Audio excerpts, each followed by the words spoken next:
안녕하세요 여러분, 반갑습니다. 한달한권 튜터를 맡고 있는 백우인이고요. 저희가 지금 함께하고 있는 책 있죠? 한 번 더 또 확인해 보도록 할게요. 바로 현대신학사상이에요. 저희가 1040페이지를 지금 향해서 가고 있는데 오늘 몇 페이지를 가고 있냐면 611페이지를 갈 차례예요. 그리고 제 바람은 오늘 700페이지까지 뚫어보려고 하는데요. 어떻습니까 여러분? 이제 끝이 보이고 있어요. 그쵸 여러분? 제 계획은 9월 마지막 주까지 해서 이 책을 다 끝내보려고 해요. 그래서 상당히 좀 양이 많지만 그러나 또 또박또박 천천히 그러면서 빨리 가보도록 하겠습니다. 준비되셨죠 여러분? 저희가 지난 시간에 정치신학을 했고요. 오늘은 이제 그 밖에 상황신학을 다루려고 합니다. 제가 PPT를 좀 준비했어요. PPT와 함께 휘리릭 가보시도록 할게요. 자, 시작하도록 하겠습니다. 저희가 오늘 해야 될 게 뭐냐면 페이지 611페이지고요. 거기 타이틀 보시면 라틴 아메리카의 해방신학 이렇게 되어 있습니다. 화면 잠깐 보시죠 여러분. 상황신학은 우리가 이제 기존의 그 전통신학에 대해서 뭔가 이렇게 비판의식을 가지고 등장하는 거예요. 예컨대 특수한 상황 아래에서 어떤 특수한 상황에서 제기된 그 문제들, 그 문제의식을 가지고 다양한 그 문제들이 있을 때 그것들을 가지고 우리는 어떻게 신학적으로 이것을 어떤 그 문제 제기 그리고 답안을 혹은 어떤 그 방안을 어떻게 모색해 볼 것이냐, 여기다가 주안점을 두고 있습니다. 그런 상황신학에는 뭐가 있냐면 화면 보시는 것처럼 라틴 아메리카의 해방신학이 있어요. 그리고 또 아메리카의 흑인신학이 있고요. 그리고 아프리카 신학, 그리고 한국의 민중신학, 그리고 여성신학, 또 생태신학, 그리고 생명신학, 그리고 과학신학이 있고요. 그리고 종교신학이 있습니다. 상당히 많습니다. 오늘 저희는 흑인 신학까지 달려가 보려고 하는데요. 시간이 어쩔지 모르겠습니다.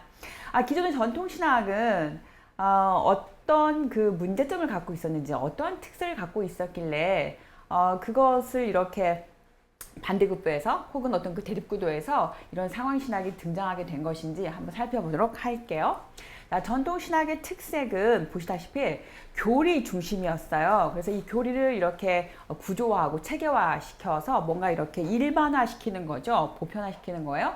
그러다 보니까 이 기독교 신앙의 교리를 유학하고 그리고 이 그리스도인들에게 어떤 보편적인 구속성을 이렇게 자꾸 이렇게 세워주는 거죠. 거기에만 관심을 두는 거예요. 자, 그러면서 교회를 위해서 봉사하는 교회의 학문으로 이 신앙이 자리매김하게 되는 거예요. 자, 그러다 보니까 어떤 문제가 있냐면 이 특수한 시대라든가 특수한 지역에서 발생한 어떤 구체적인 상황, 중요한 키워드가 무엇입니까? 특수한이라고 하는 것과 구체적이라고 하는 거죠. 특수한 상황과 그리고 구체적인 그 상황에 대해서 그 복음이 어떤 그 솔루션을 줄 수 있느냐, 또 그 복음을 어떻게 우리는 해석할 수 있느냐, 그런 것에 대한 구체성이 없더라. 이런 식의 비판이 등장합니다. 자, 예컨대 죄가 있어요. 자, 전통신학에서 죄는 어떻게 이해를 했냐면, 자, 화면 보실게요. 우리는 아우구스티누스 전통을 한번 살펴볼 건데 거기 보시면 교만, 오타가 났네요 여러분. 교만과 휘브리스죠. 불순종과 그리고 정욕을 죄라고 봤어요. 자, 그러면 여성신학은 이 죄를 뭐라고 보느냐? 가부장적인 사회 속에서 여성에 대한 남성의 억압, 그리고 착취, 그리고 남성과 동등한 존재로서 하나님의 형상을 회복하는 것, 그것이 구원이다, 이렇게 표현하고 있었어요. 생태신학에서 죄는 무엇이냐면 인간 중심적인 자연 파괴, 그리고 자연의 존엄성이 그래서 회복이 되고 인간과 자연이 평화롭게 공존하는 그런 생태계를 형성하는 것, 그것이 바로 구원이다, 이렇게 이야기하고 있습니다. 어떤가요 여러분? 전통신학에서 말하고 있는 죄와 구원의 의미가 지금 여성신학과 그리고 생태신학에서 읽어봤을 때 어떤가요? 많이 다르죠 여러분? 자, 종교신학은 특정 종교의 배타주의를 죄로 보고 있습니다. 그래서 세계 모든 종교들이 상호 관용과 공존하는 것, 그리고 정의로운 사회를 향해서 서로 협동하고 이러한 형태를 구원이다, 이렇게 이야기하고 있습니다.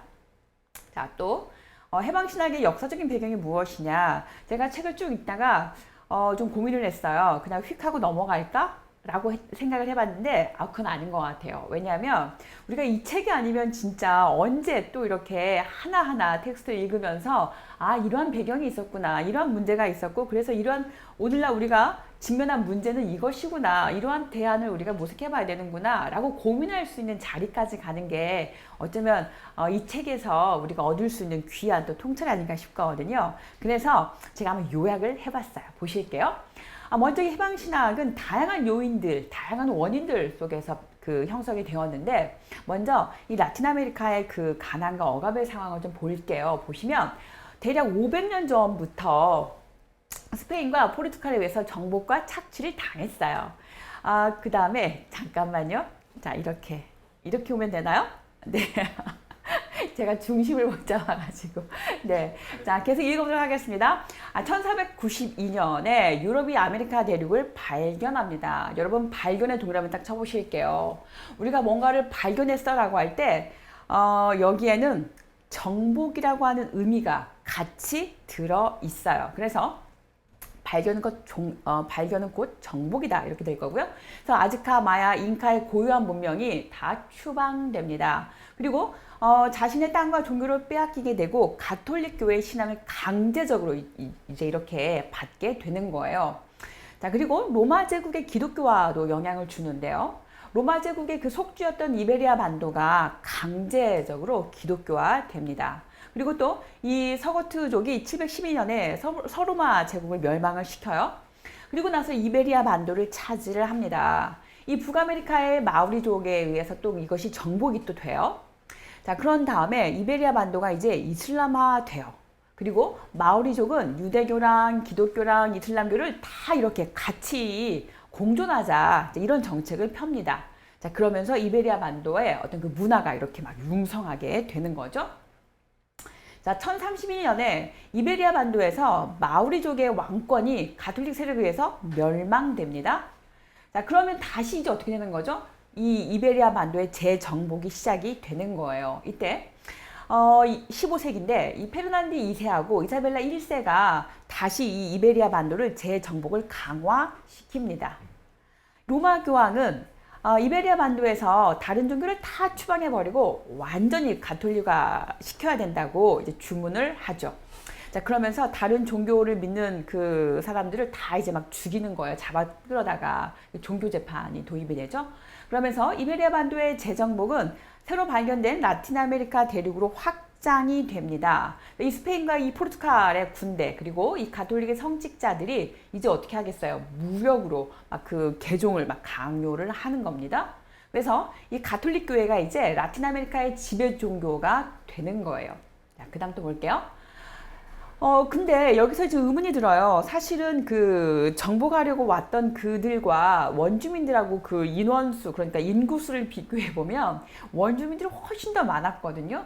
그럼에도 불구하고 정말 얼토당토안하게 이렇게, 막 그 죽임을 당하고 멸망하고 그리고 결국은 이렇게, 노예처럼 막 되는데 그 원인이 뭐냐면 홍역과 대포에 있었다고 해요. 그러니까 그 병에 걸려서 막 대부분 다 자연사로 많이 죽었다는 거죠. 그리고 싸움의 무기도 영향을 줬어요. 그러니까 원시적인 무기, 예를 들면 활이라든가 창, 그러면서 또 그 어떤 그 막 수리수리 마수리 같은 이런 그 주술 같은 걸 외워가지고 막 적들을 이렇게 막 물리쳐야 돼, 없애야 돼. 이런 원시적인 방법이었다면 이제 그 군대들은 어떻게 했어요? 대포 같은 걸 이용해서 막 한 방 날리면 다 죽고 막 그랬단 말이죠. 자, 그러다 보니까 이러한 그 병이 있었고 그 다음에 어떤 그 도구, 무기 이런 것들에 의해서 정말로 어처구니 없게 쉽게 정복을 당했다라고 하는 이야기입니다. 자, 글씨가 좀 작지만 어떤가요, 여러분? 제가 한번 읽어볼게요. 이 페르난도와 이사벨라가 콜럼버스 여행을 지원을 하죠. 왜 그랬냐면 그 당시 상황을 보면 얘네가 계속 전쟁을 하고 있었거든요. 그러다 보니까 전쟁하려면 돈이 많이 들어요. 근데 국고가 바닥이 났단 말이죠. 근데 이제 들어보니까 동방에 금이 많다더라 이런 소문이 막 돌았어요. 자, 금이 많다더라 하는 소리에 이제 눈이 어떻게 됐을까요? 땡 떠지는 거죠. 그래서 이 라틴 아메리카로 이제 이렇게 그 콜럼버스를 보내는데 이렇게 그 뭐라고 할까요? 지지를 보내는 거죠. 그래서 결국은 금을 이렇게 빼앗으러, 금을 이렇게 차지하러 가는 그런 노선이 되는 거예요. 자, 그래서 금을 다 이제 막 뺏어요. 그런데 금이 다 바닥에 나니까 이제 어떻게 합니까? 금 다음에 뭐죠? 은이잖아요. 또 은을 또 다 이렇게 막 빼앗기 시작합니다. 그 볼리비아의 포토지가 은이 굉장히 많이 나오는 곳이라고 그래요. 그래서 이 신식민지에서 이 착취한 그 금속들을 가지고 이제 그것이 자본이 되어서 유럽 산업이 마구마구 번성하게 됩니다. 자, 금이랑 은이 다 이제 동이 나고 나면 그 다음에 또 뭘로 이제 내려가게 되냐면 설탕, 또 커피, 면화, 담배 이런 것들을 재배하는 거대한 그 농장들이 대거 막 이렇게 그 농장 제국처럼 이렇게 등장하게 되는 거죠. 자, 그러면 누가 필요하겠어요? 일할 그 일손이 필요한 거잖아요. 그러다 보니까 이제 흑인 노예들이 마구마구 등장하게 되는 거죠. 그래서 이 노동력을 통해서 또 새로운 식민지를 또 이렇게 막 착취하고 막 자기 재산 늘리고 그러면서 그것을 또 산업혁명 산업 투자에 또 이렇게 막 쓰고 이런 식으로 해서 식민지 귀족 계층이 등장하게 됩니다. 우리가 이런 지금 제가 글을 이렇게 하나하나 읽고 있지만 사실 저 안에는 정말 엄청난 폭력과 피와 눈물과 고통과 울부짖음과 정말 이루 말할 수 없는 정말 아기비안과도 같은 마치 만인을 위한 투쟁과도 같은 홉스가 말했던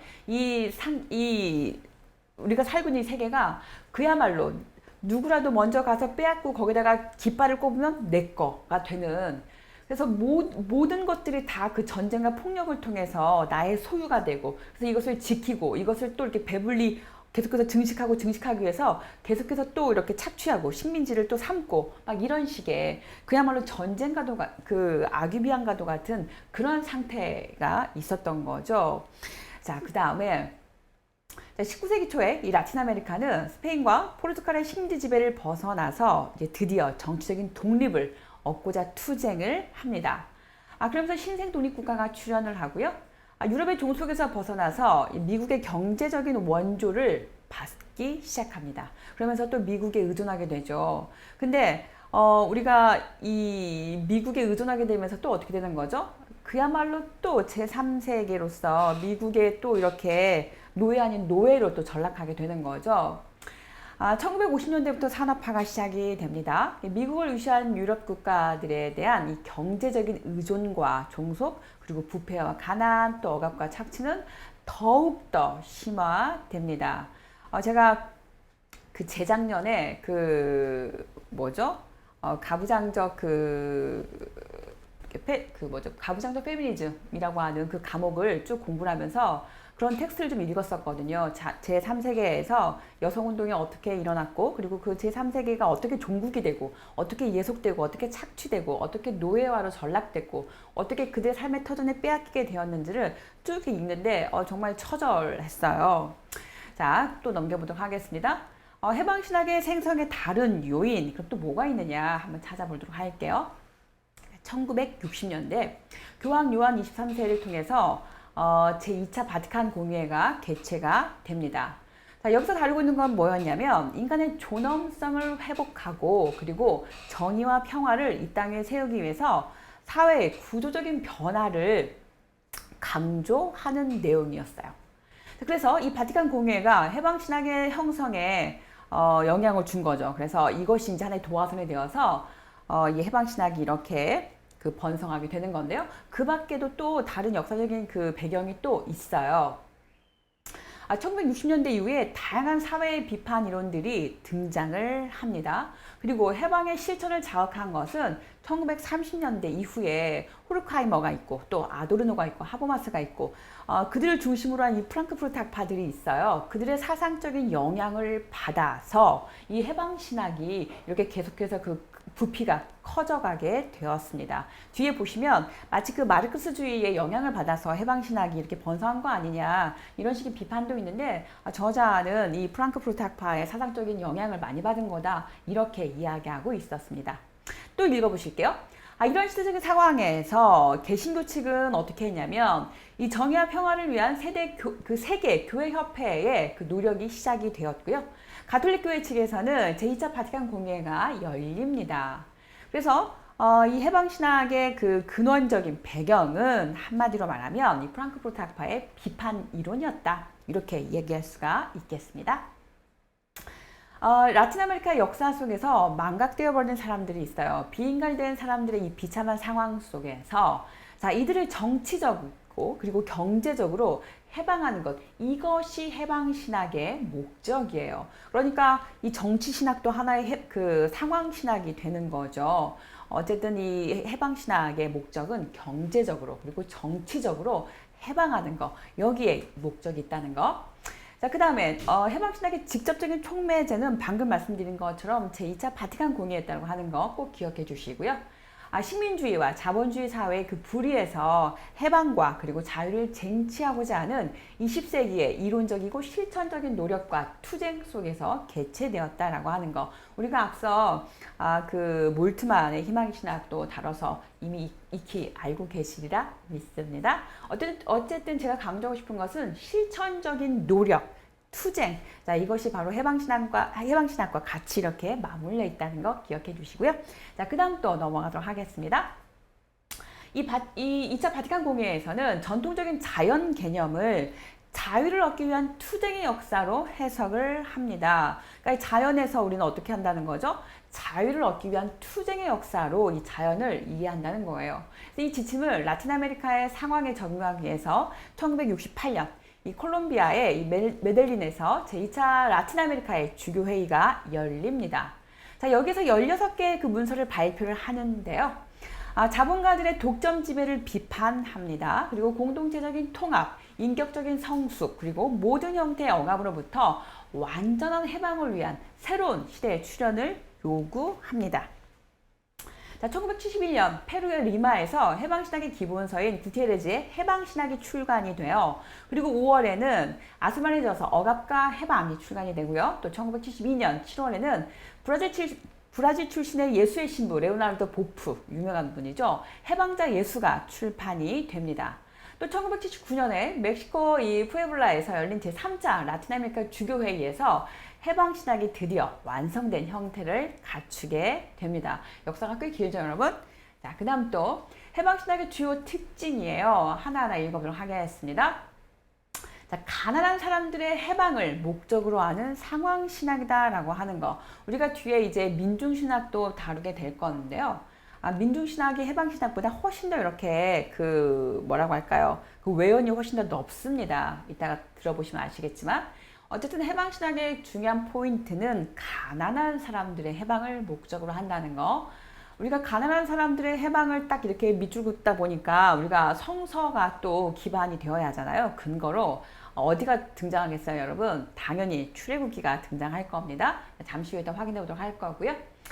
경제적 착취와 빈곤, 그리고 정치적 억압, 사회적인 소외 속에서 인간이 아닌 인간으로 살아가는 사람들, 곧 가난한 사람들의 그 비참한 현실에서 출발을 합니다.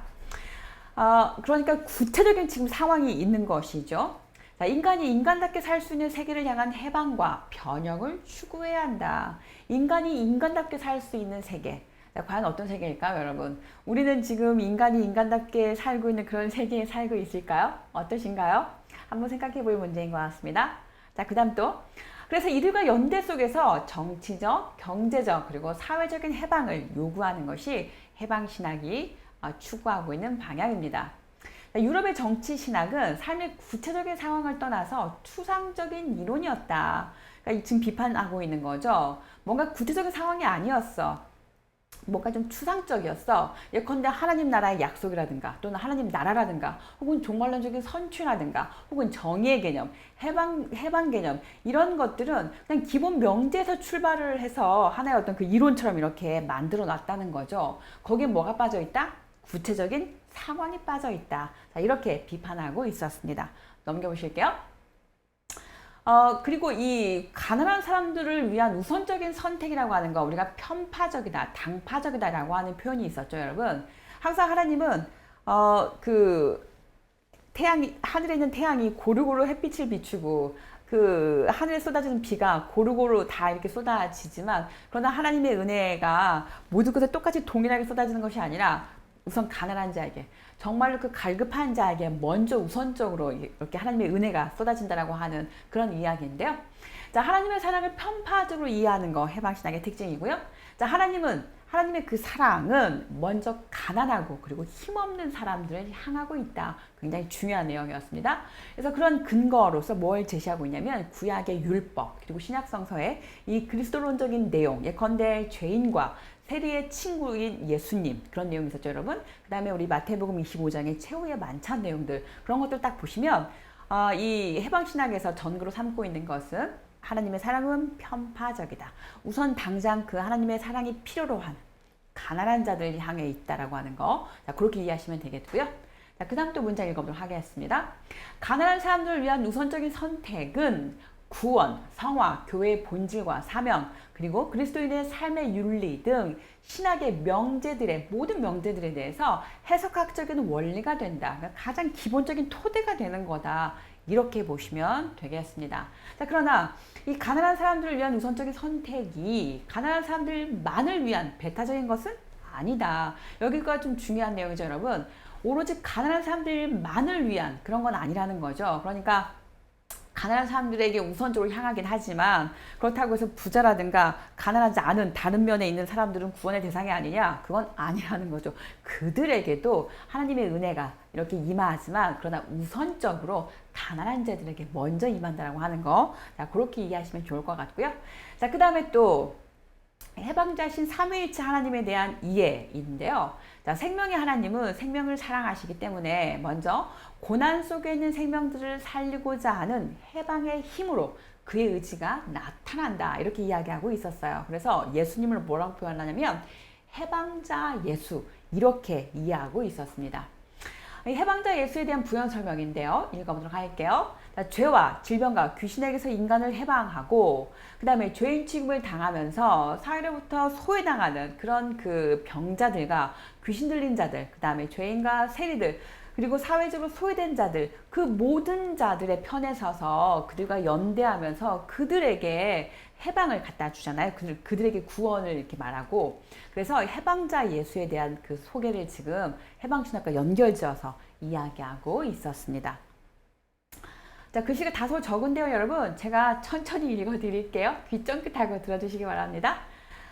이제 사회 구조학을 방조하는 두 가지 이데올로기적인 예수상이 있는데 그것을 비판하는 내용이에요. 자, 예컨대 라틴 아메리카의 가톨릭 민속 신앙은 인내와 침묵 속에서 십자가의 고통을 견디는 자, 또 부활의 희망 없이 순환을 당하는 자, 그러므로 구원자가 될 수 없는 자로서의 예수상을 믿는다.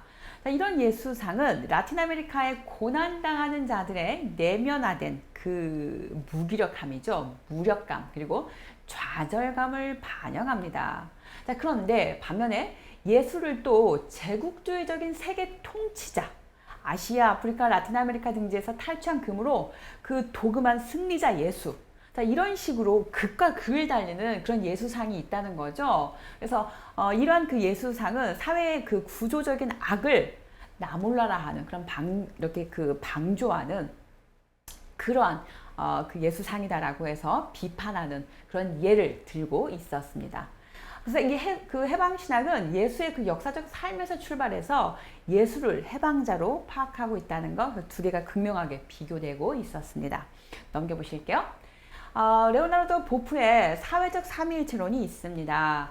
하나님의 삼위일체를 해방운동이 지향해야 할 목적으로 제시하고 있었는데요. 자, 위와 아래, 명령과 복종의 원리가 이렇게 지배하고 있는 그런 그 계급체제가 아니라 항상 이렇게 수직적인 뭔가 명령을 하면 무조건 따라야 되고 복종해야 되는 그런 식의 구조가 아니라 자유와 평등, 그리고 중요한 포인트 자발적인 나눔인 거죠. 그리고 자발적인 나눔, 그리고 헌신, 그런 것들이 있는 형제 자매들의 공동체라고 하는 거 대단히 중요한 내용입니다. 저는 형제 자매들의 공동체에다가 밑줄을 그어봤는데요. 그 알버트 놀란인가요? 그 오늘의 예수라고 하는 책이 있었는데 거기에서 그 하나님 나라가 어떤 곳이냐를 설명하고 있는 내용이 있었어요. 거기에는 선생님도 없고 뭐 스승도 없고 뭔가 이렇게 그 수직 구조의 그런 관계가 아니라 다 이렇게 형제요 자매로 이렇게 그 불려지는 그런 하나님 나라를 소개하고 있었거든요.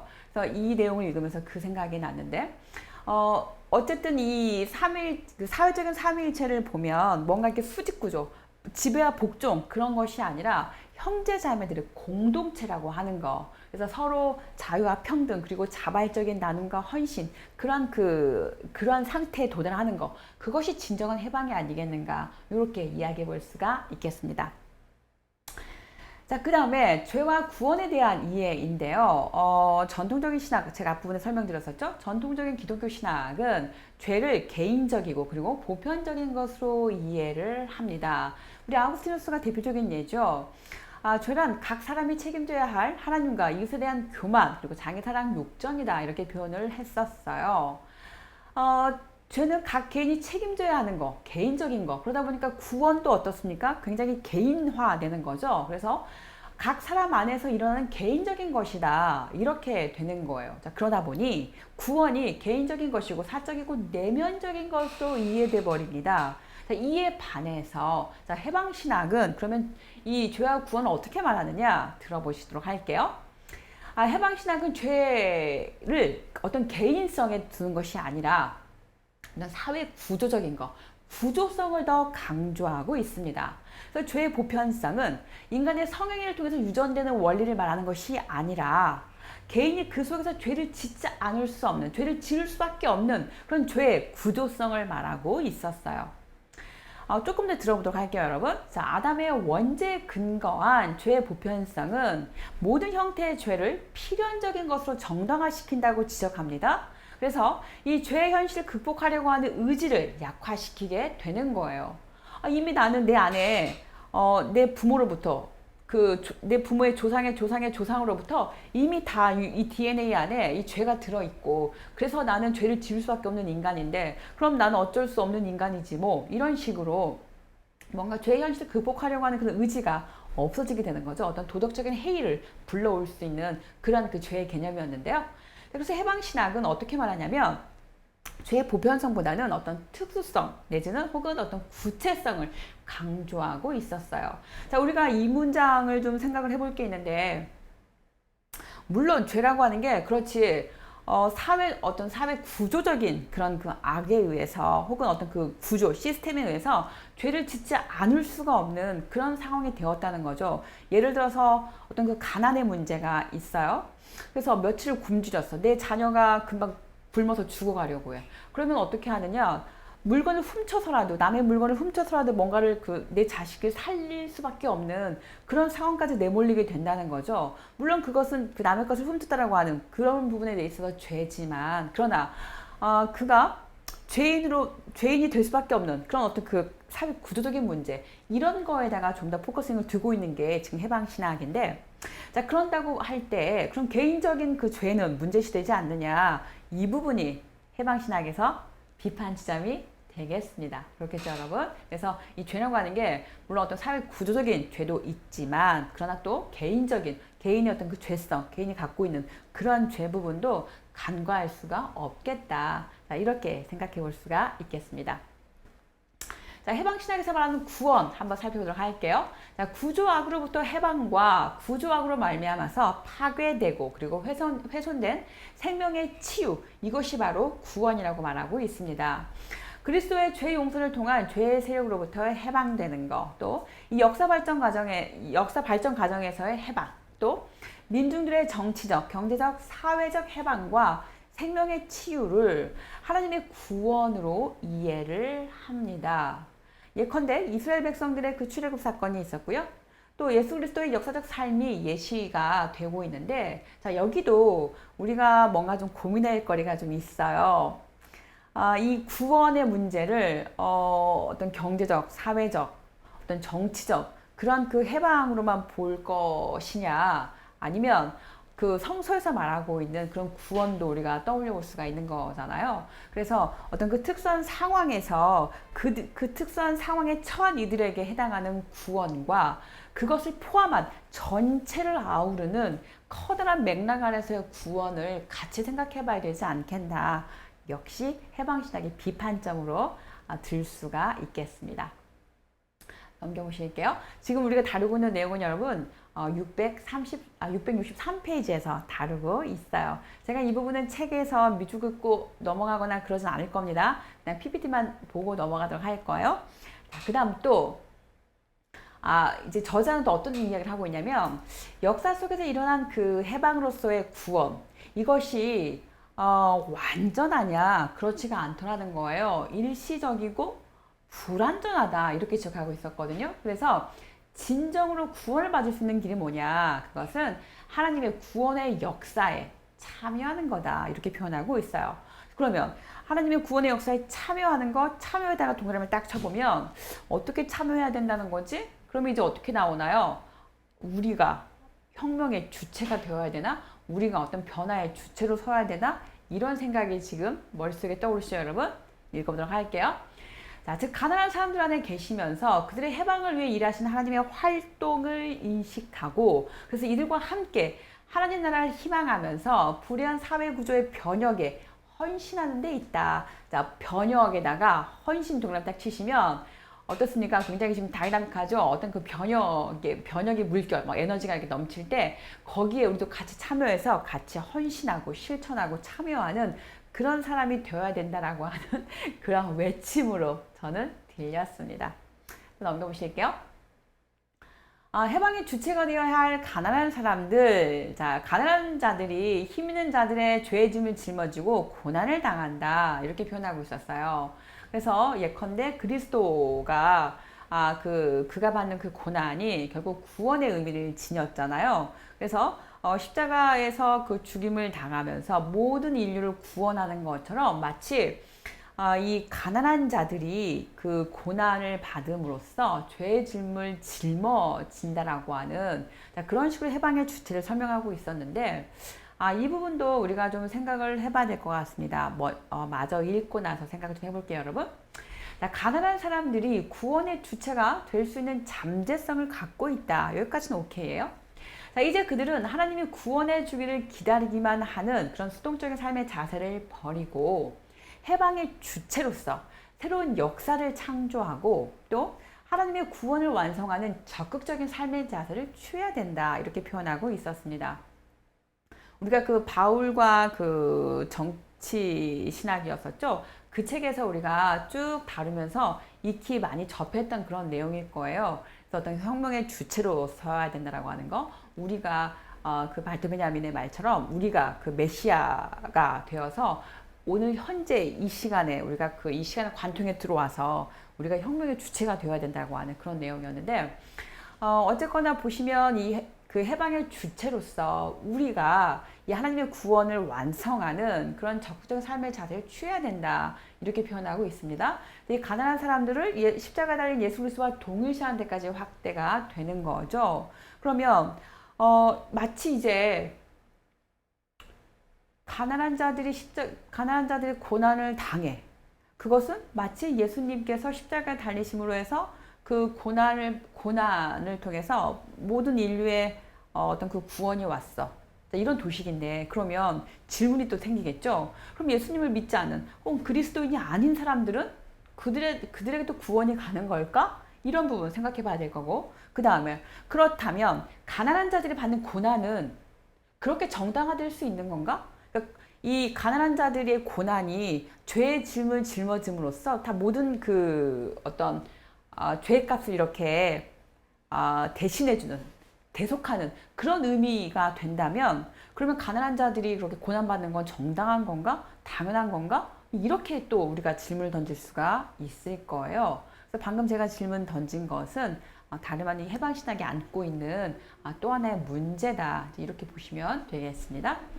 자, 그 다음에 또 넘겨보도록 하실게요.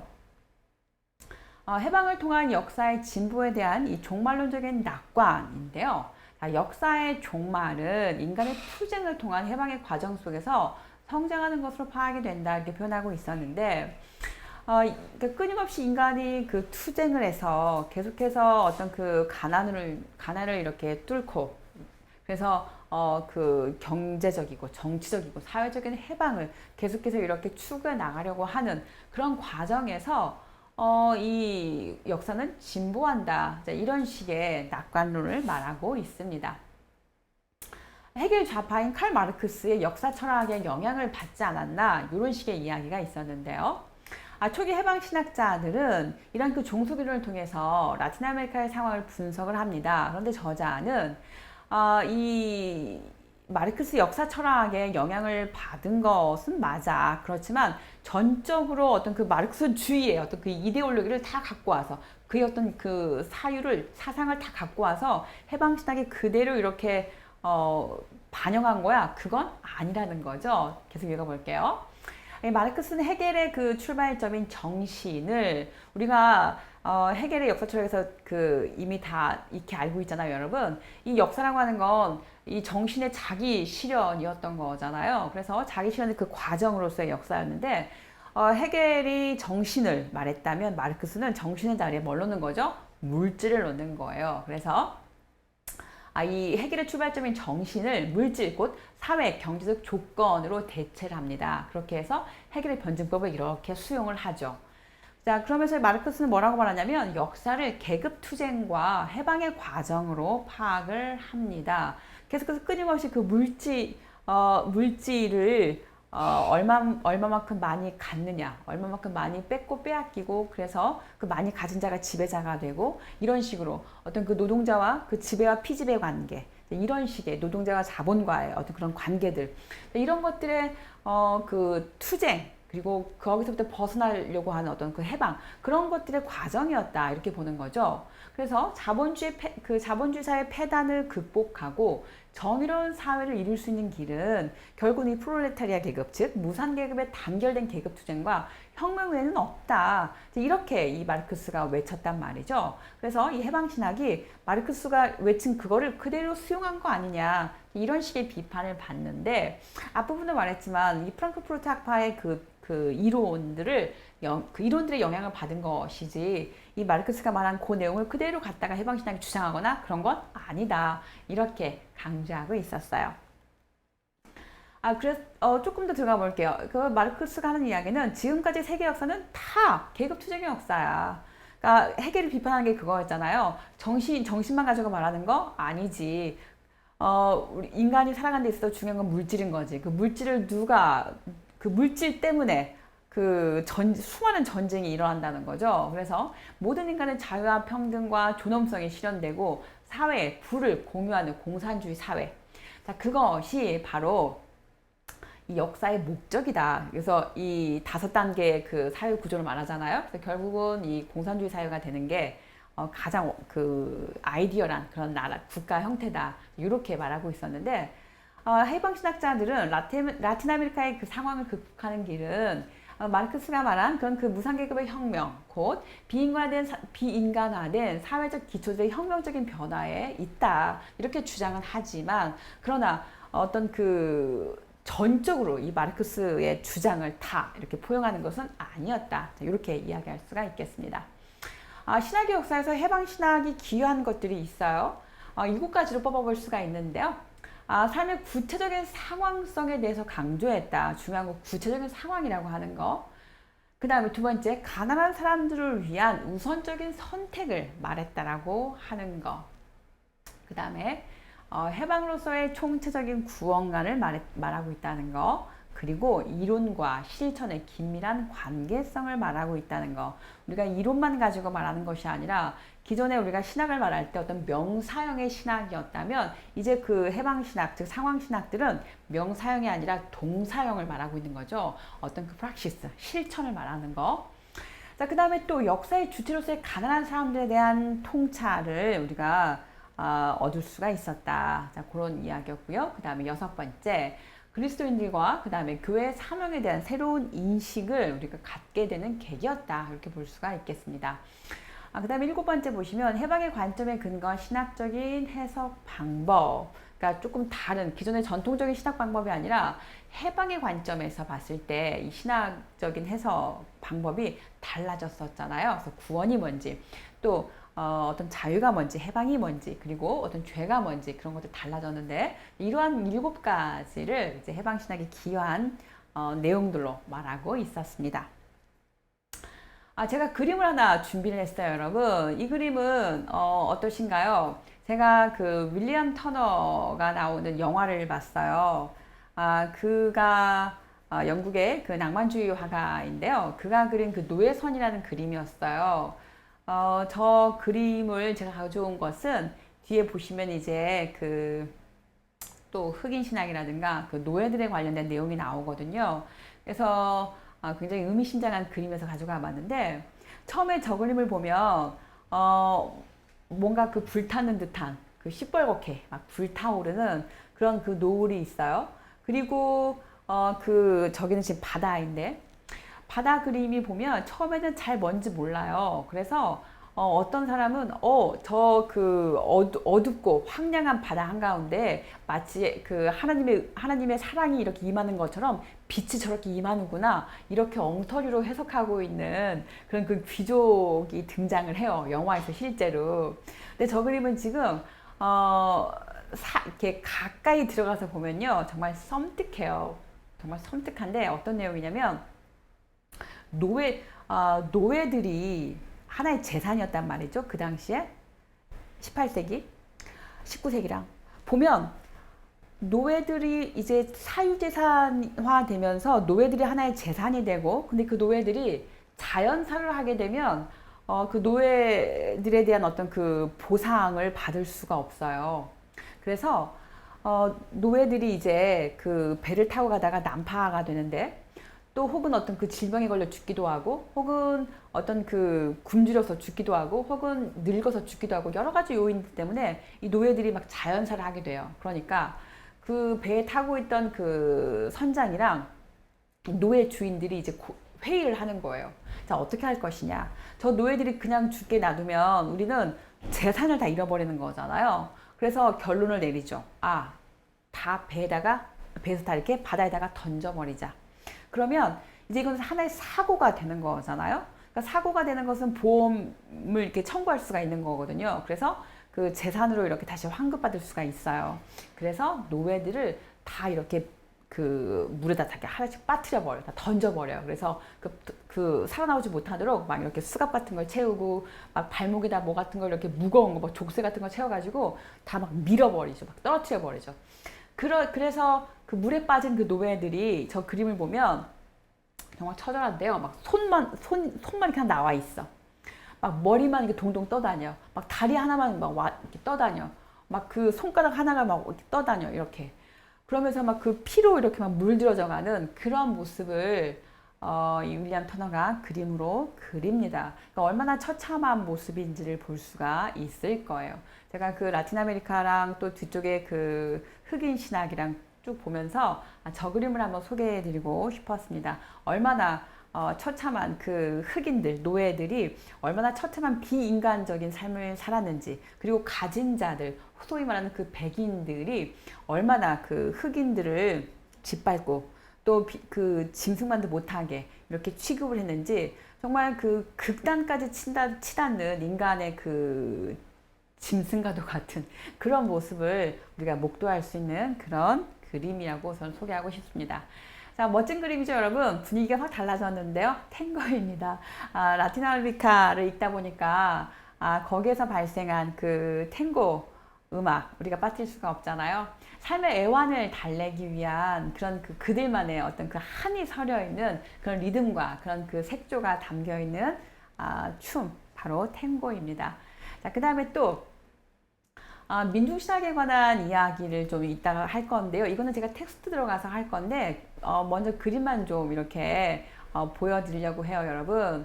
저 그림을 보시면 어떻습니까? 우리가 민중이라고 할 때 소위 그냥 말하는 가난한 자가 아니죠. 그래서 해방신학과 민중신학이 이제 결이 달라지는데요.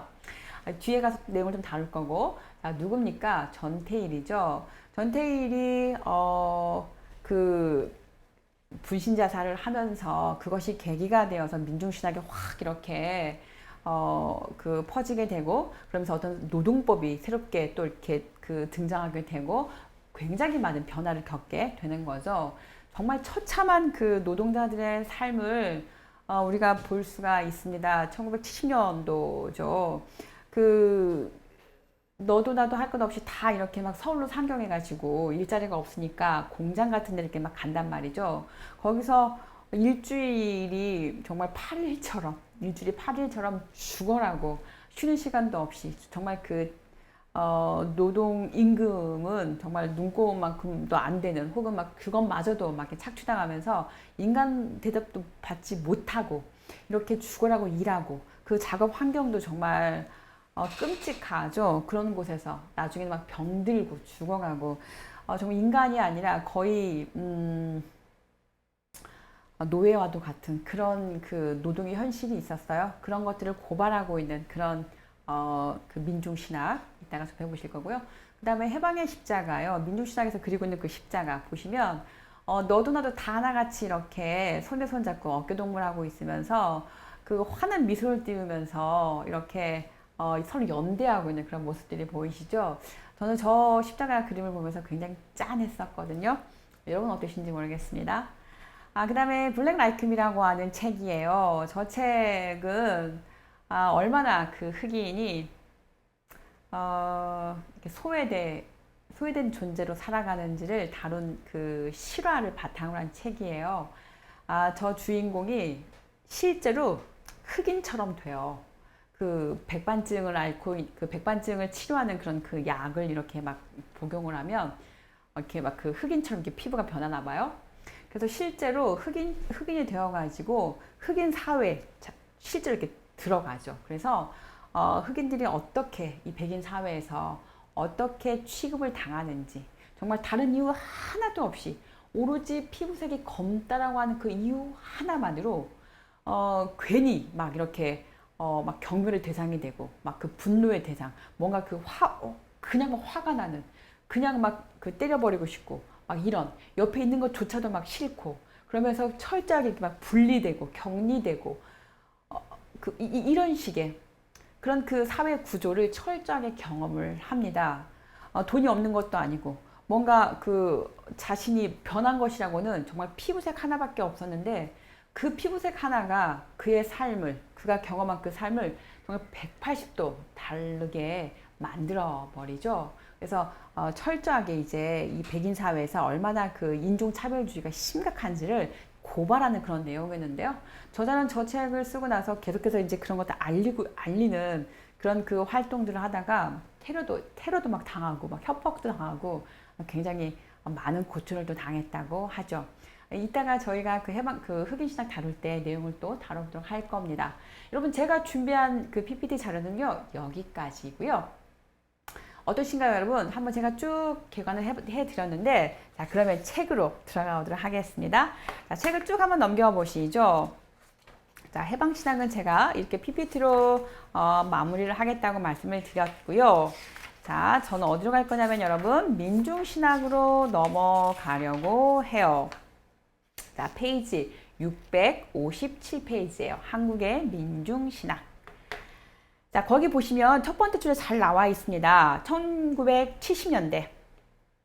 한국에서 생성된 이 민중신학은 당시 군사정권의 독재와 부패에 저항하면서 한국 사회의 정의와 인권회복 그리고 민주화를 목적으로 한 신학운동이다. 자, 딱 요약되어 있죠, 여러분? 당시에 군사정권의 독재 그리고 부패 거기에 저항하면서 한국 사회의 어떤 정의 실현 그리고 인권회복 그리고 민주화를 목적으로 한 민중신학이었다라고 하는 거 기억해 주시고 그 다음에 대표 저자가 있어요. 서남동인데요. 제가 아까 사진에 보여드렸는데 한번 확인하고 가실까요? 자, 어떤 인물이냐면 바로 이분이에요. 자, 민중신학 하면 서남동 씨를 제일 먼저 꼽죠, 여러분. 자, 그 다음에 또 읽어보도록 할게요. 서남동이 기독교 사상에 1975년 4월호에 민중의 신학에 대하여 라고 하는 내용을 이렇게 씁니다. 그래서 처음으로 이제 민중신학이라고 하는 어떤 그 독립된 신학이 등장하게 되는 거예요. 자, 거기 그 인물들 소개하고 있죠, 여러분. 서남동, 안병무, 또 현영아, 그 다음에 서광선 쭉 이렇게 나옵니다. 자, 그 다음에 또 넘겨보실게요.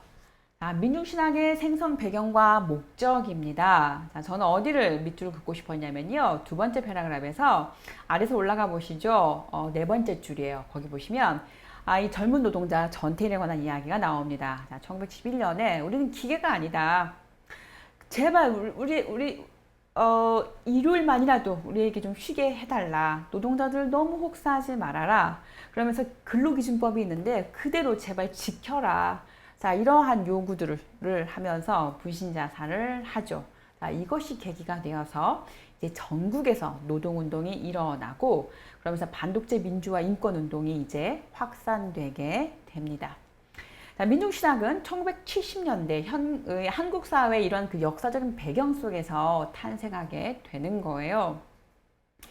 1970년대 그 사회적인 배경을 보면 경제 성장이 이슈였죠. 그래서 이 경제 성장은 국가 최고의 목적으로 추구를 했습니다. 이 군사 독재가. 그래서 멸시받고 빼앗기고 쫓겨나고 갇힌 사람들의 고난과 그리고 그런 저항의 현장에서 그런 그 삶의 현장에서 생겨난 거죠. 그래서 이 현장의 신학이라고 불러요. 민중신학은.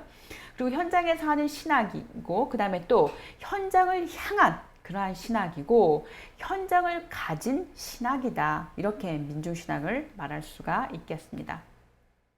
한 줄 내려가 보시면 그들의 고난 속에 현존하는 그리스도를 비민중에게 증언하는 증언의 신학이다. 이렇게 말할 수가 있겠습니다. 증언의 신학 동그라미 쳐주시고요. 그 다음에 또 그 아래줄 보시면 어떤 정의와 민주화 투쟁을 위해서 실제로 이렇게 몸으로 살아낸 거잖아요. 어떤 그 운동을 펼치고 그렇기 때문에 659페이지 첫 번째 줄에 보시면 운동의 신학이다 이렇게 이야기하고 있습니다.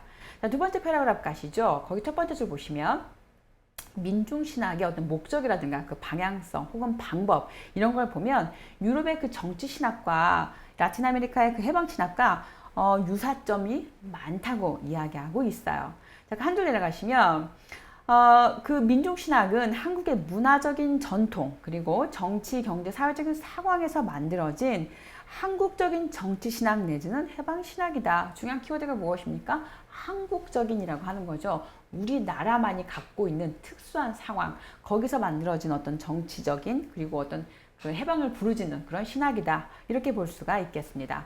세 번째 패러그래프인데요. 두 번째 줄 보실게요. 자, 해방신학은 계급과 계급투쟁을 강조하지만 중요한 포인트죠. 인간의 구체적인 그런 고난에 대해서 너무 적게 말하고 있다. 이 해방신학은 이렇게 비판하고 있었어요.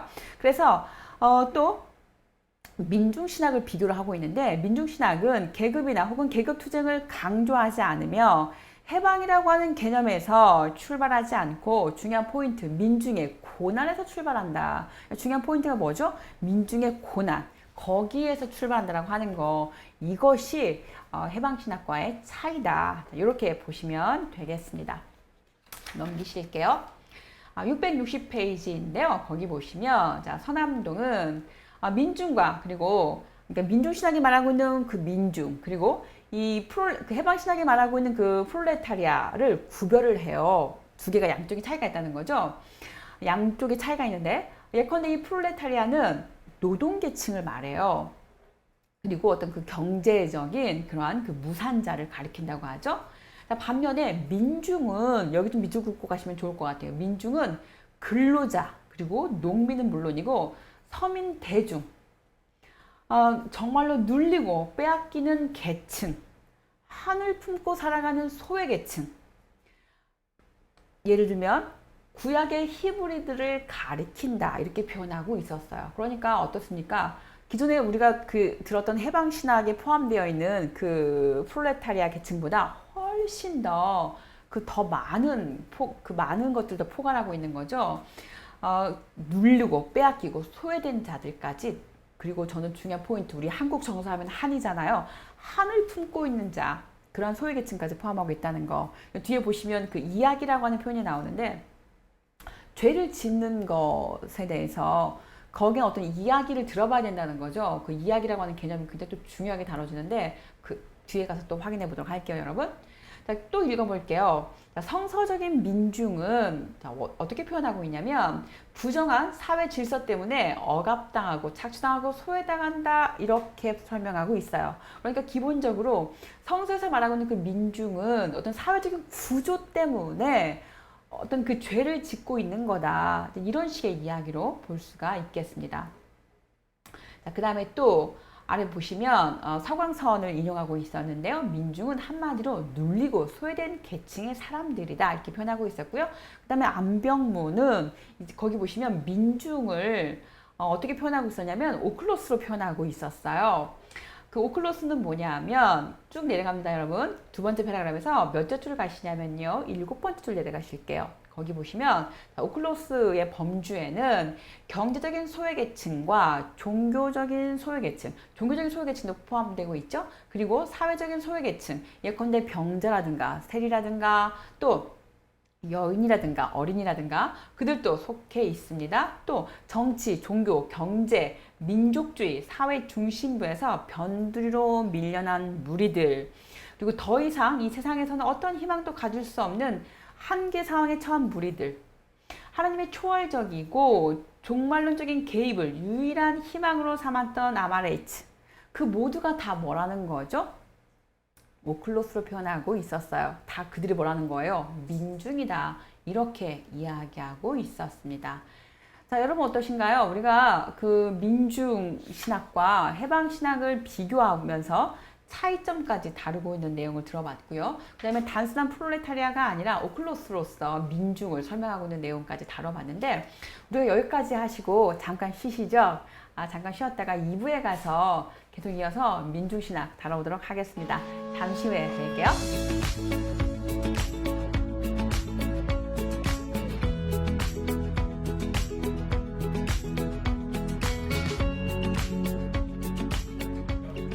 네, 여러분 잘 쉬었어요?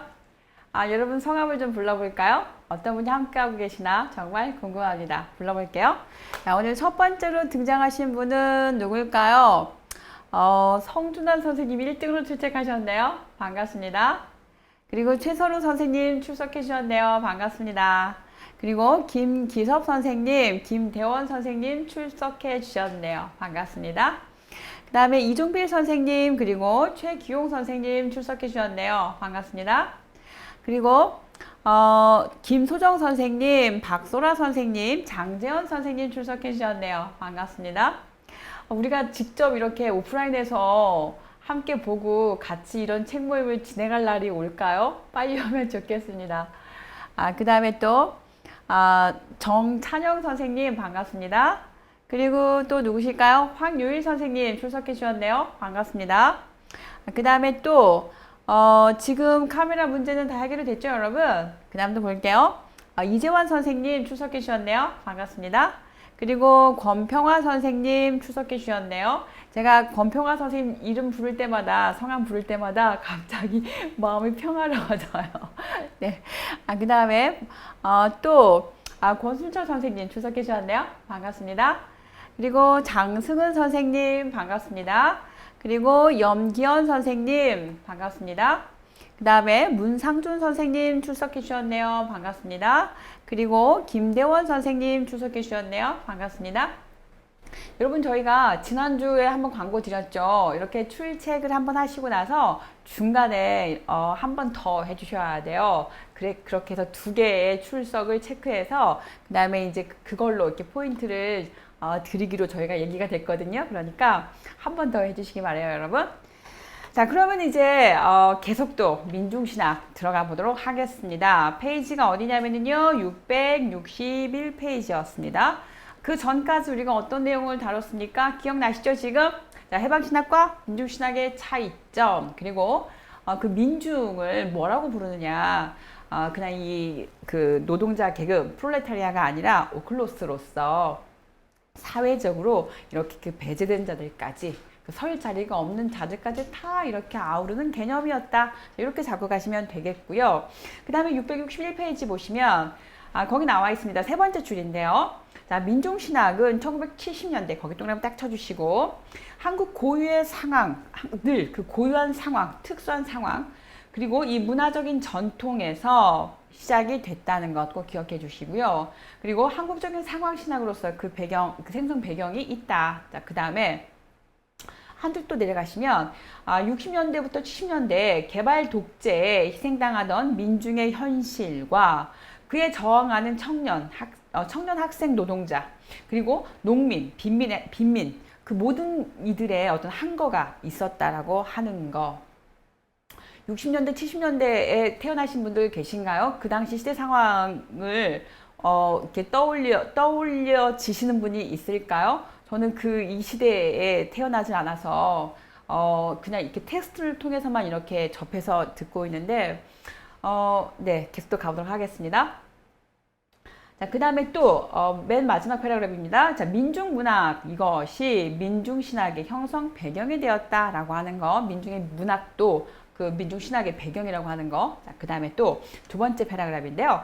거기에서 몇 줄을 내려가시냐면, 대략 5번째 줄이에요. 거기 보시면, 해방신학은 서구적인 전통, 그리고 서구적인 정치, 그리고 사회, 문화 구조에서 발생했고, 그리고 서구적인 언어를 사용한다 이렇게 지적하고 있죠. 그러면서 이데올로기의 틀 안에 있다. 이것이 어떤 그 서구적인 해방신학의 특징을 말한다면, 민중신학은 어떻게 표현하고 있냐면 한국의 민중적인 삶의 체험 속에서 재창조된 신학이다 이렇게 표현하고 있습니다. 다분히 한국적인 걸 지금 설명하고 있는 것이죠. 그래서 이 해방신학과 같은 그런 그 이데올로기의 틀을 갖고 있지 않다 이렇게 표현하고 있습니다. 하나의 어떤 그 이데올로기적인 틀이라고 하는 거 우리가 보면은 그 서구의 그 사상사를 쭉 보면 늘 어떤 그 본질 중심이잖아요. 명사 중심인 거고, 그리고 어떤 그 지배자적인 어떤 그 언어, 이런 논리를 설명하고 있었는데 그것과는 다르다. 그래서 어떤 그 지배 구조, 뭔가 이렇게 위에서 아래로 내려오는 그런 식의 신학이 아니라 다분히 아래에서 위로 향하는 혹은 어떤 수평 구조의 그런 신학을 말하고 있습니다. 자, 그 다음 또 내려가 보시죠. 아래에서 네 번째 줄인데요. 거기 보시면 이 민중신학의 그 생성 배경에는 우리 그 함석헌의 그 CR 사상이 있는데 그것을 간과할 수 없다. CR 사상 동그라미 딱 쳐주실게요. 자, CR에서 R자가 있어요. 거기서 이응은 초월적인 하늘을 표시한다고 해요, 여러분. 그 다음에 그 아래 하 있잖아요. 그거는 내재적인 하늘, 곧 자아를 나타낸다고 합니다. 또 리을이 있는데요. 리을은 활동하는 생명을 나타낸다고 해요. 그래서 그 CR 할 때 그 CR이 그냥 이렇게 CR 사상 하고 넘어갈 것이 아니라 거기에 의미가 들어 있었구나. 그래서 이응은 초월적인 하늘인 거고 아래 하점은 곧 자아를 나타내는 거구나. 그 다음에 릴은 그 활동하는 생명을 의미하는구나. 자, 이렇게 기억해 주시기 바랍니다, 여러분. 자, 그러므로 나는 내재화된 초월로서 하늘과 동일성을 소유한다. 이렇게 설명할 수가 있겠고요. 자, 나의 존재 의미는 하나, 그 전체를 실현함에 있다. 이렇게 표현할 수가 있겠습니다. 자, 그 다음에 또 두 번째 줄인데요.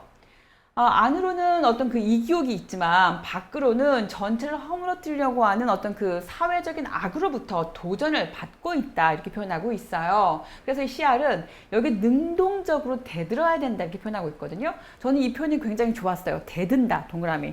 우리가 그 저항이라고 하는 표현을 쓰잖아요. 저항 혹은 반항 이런 표현을 쓸 때 이 함석헌 선생님의 그 CR 사상에서는 그 대든다라고 하는 표현을 쓰고 있었어요. 그래서 이 대든다라고 하는 것은 어떤 사회적인 저항의 표현으로서 자존, 그 다음에 자주, 이것을 바탕으로 한 어떤 주체적인 행동이다 이렇게 표현할 수가 있겠습니다. 우리가 대든다라고 하는 표현이 또 이렇게 멋진 표현으로 또 해석이 되고 있었네요, 여러분. 자, 그 다음 또 내려가 보시죠. 어디까지 가시냐면 여러분 세 번째 패러그래프인데요. 세 번째 패러그래프에서 올라가 보도록 할게요. 내려가는 게 더 편할 것 같아요. 줄을 세워보시자면 몇째 줄이냐면 대략 7번째 줄이에요. 찾았을까요? 자, 보시면 민중신학은 민중의 상실된 권리와 그리고 존엄성의 회복을 목적으로 한다. 밑줄 딱 그어주세요. 상실된 권리, 그 다음에 존엄성의 회복. 자, 이것이 목적이다. 곧 민중의 해방과 구원을 추구하는 것이다. 되셨고요. 자, 그 다음에 또 세 줄 더 내려가 보시면 민중신학은 불의하고 또 부패한 사회 구조의 변혁과 한국 사회의 민주화 곧 사회 구원을 지향한다 이렇게 표현하고 있었습니다. 자, 그 다음에 또 우리가 어떤 그 잘 사는 사회라고 말할 때 어떻게 잘 사는 거냐 설명하고 있었는데요. 더불어 잘 사는 사회다 이렇게 표현하고 있었습니다. 그냥 그저 잘 사는 것이 아니라 구체적으로 더불어 함께 잘 사는 거. 뒤에 보면 그 부자와 가난한 자를 말할 때 부자는 그 하나님 나라에 갈 수 없다라는 표현까지 막 그 극단적으로 하거든요. 부자가 될 수가 없다는 거죠. 왜? 부자가 된다는 건 누군가의 몫을 빼앗았겠죠. 뭔가를 이렇게 빼앗아서 다른 사람의 몫을 자기 것으로 취해서 부자가 된 거잖아요. 그런 맥락에서 부자는 하나님 나라에 갈 수가 없다. 이렇게까지 표현하고 있었거든요. 그래서 더불어 잘 사는 거. 나 혼자만 이렇게 배불리 좋은 집에서 막 넘쳐나는 그 재산을 어떻게 할 줄 몰라서 막 그런 식의 잘 사는 것이 아니라 함께 더불어 잘 사는 그것을 목적으로 한다는 거 기억해 두시고요. 그 다음에 663페이지 가실게요. 거기 보시면 민중신학은 민중 자신을 부패한 사회 구조를 변혁시키는 거. 중요한 키워드죠. 민중 자신이 뭔 거예요? 어떤 실천하는 행동가가 되는 거예요. 능동적으로. 그 다음에 그래서 세 번째 줄 보시면 그들에게는 메시아적인 잠재력이 숨어 있다. 이렇게 얘기할 수가 있겠습니다. 4번으로 내려가 보시죠. 거기 보시면 민중신학은 성서의 민중해방 사건과 한국의 민중해방 사건을 접목시키려고 합니다. 그래서 이 민중신학은 성서의 말씀이 이제 과거에만 머물러 있는 것이 아니라 오늘날 이 시대적인 상황 속에서 일어나고 있는 현재적인 것으로 다시 이렇게 드러내려고 시도를 합니다. 그 다음에 세 번째 패러그래프 보시면요. 이를 통해서 민중신학은 하나님의 구원의 역사와 세속의 역사를 접목시키고 이것을 현재적으로 경험을 하려고 합니다. 두 번째 줄 더 내려가 보시면 이 구원의 역사는 세속의 구체적인 사건들 속에서 현재적으로 일어나는 거죠. 그래서 구체적인 것으로 파악되어야 된다. 과거에 어떤 한번 일어나는 일회적인 그런 것이 아니라 오늘 현재 여기에서 일어나는 구체적인 사건으로 경험되어야 된다. 자, 이렇게 이 구원에 관해서 이야기하고 있었습니다. 자, 넘기실게요. 자, 그 다음에 664페이지에서 5번 보시면 민중신학은 교회의 변혁을 목적으로 한다. 이렇게 표현하고 있었습니다. 그래서 세 번째 패러그래프 보시면 위에서 두 번째 줄인데요. 자, 사랑을 윤리적 거점으로 가진 교회는 가난하고 눌린 오클로스의 편에서 그들을 위해서 그들과 더불어 그들의 권리를 찾아주는 일을 해야 한다. 이렇게 표현하고 있었습니다. 그러니까 오늘날 우리가 이 교회가 마치 하나의 어떤 기업화되고 관료화되고 이런 식으로 어떤 패단이 있는데 실제로 교회라고 하는 것은 어떤 사랑의 윤리적인 거점이 되어서 오클로스들에게 그들의 어떤 권리와 그들의 몫을 이렇게 찾아주는 실천에 옮기는 그런 곳이 되어야 된다. 이렇게 이야기할 수가 있겠습니다. 넘어오시죠. 665페이지인데요. 거기 6번 보시면 민중신학은 신학의 탈서구화와 서구의 전통신학에서의 탈피를 지향한다. 곧 신학의 토착화를 추구한다. 이렇게 이야기하고 있습니다.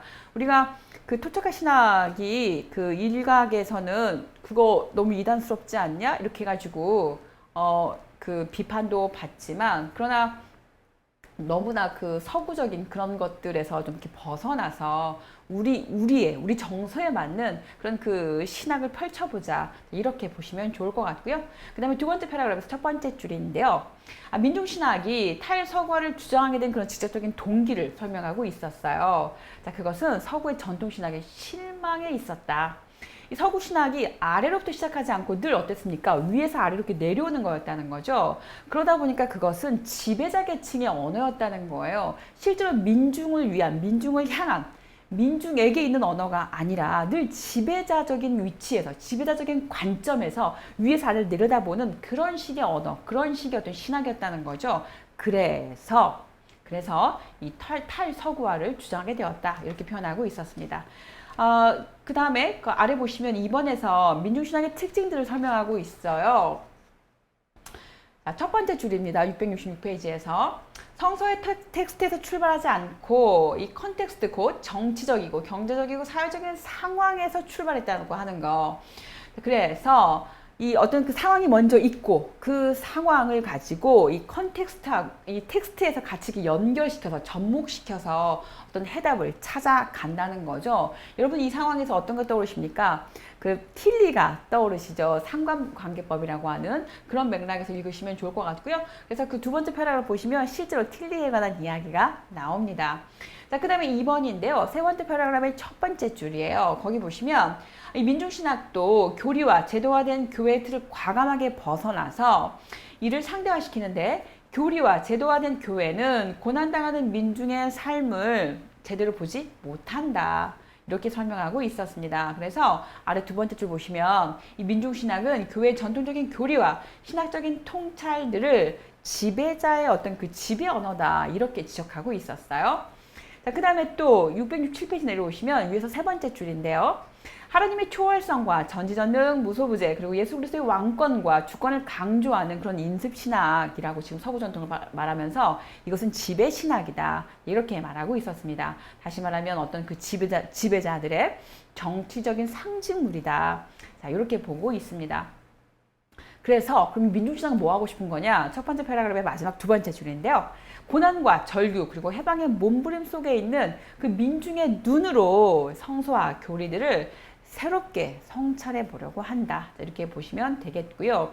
그 다음에 3번에서 역시 탈서구 신학화를 주장한다는 거 읽어보시면 되겠고요. 그 다음에 그 667페이지 보시면 뭔가 이렇게 그 언어를 사용해서 뭔가 구체화한다라고 하는 것은 그 언어 자체가 갖고 있는 어떤 그 한계가 있잖아요. 그래서 이 존재적인 침묵을 강조하고 있는 내용이 나와요. 아래서 네 번째 줄인데 이 존재적인 침묵, 예를 들면 그 불교 인식에 따른 불교를 예를 들면서 어떤 공이라든가 뭐 무라든가 이런 식의 표현을 하고 있었습니다. 그래서 전체적으로 완전하게 인식할 수 있는 그런 길은 언어화된 개념 이런 것이 아니라 존재 침묵에 있다 이렇게 표현하고 있었어요.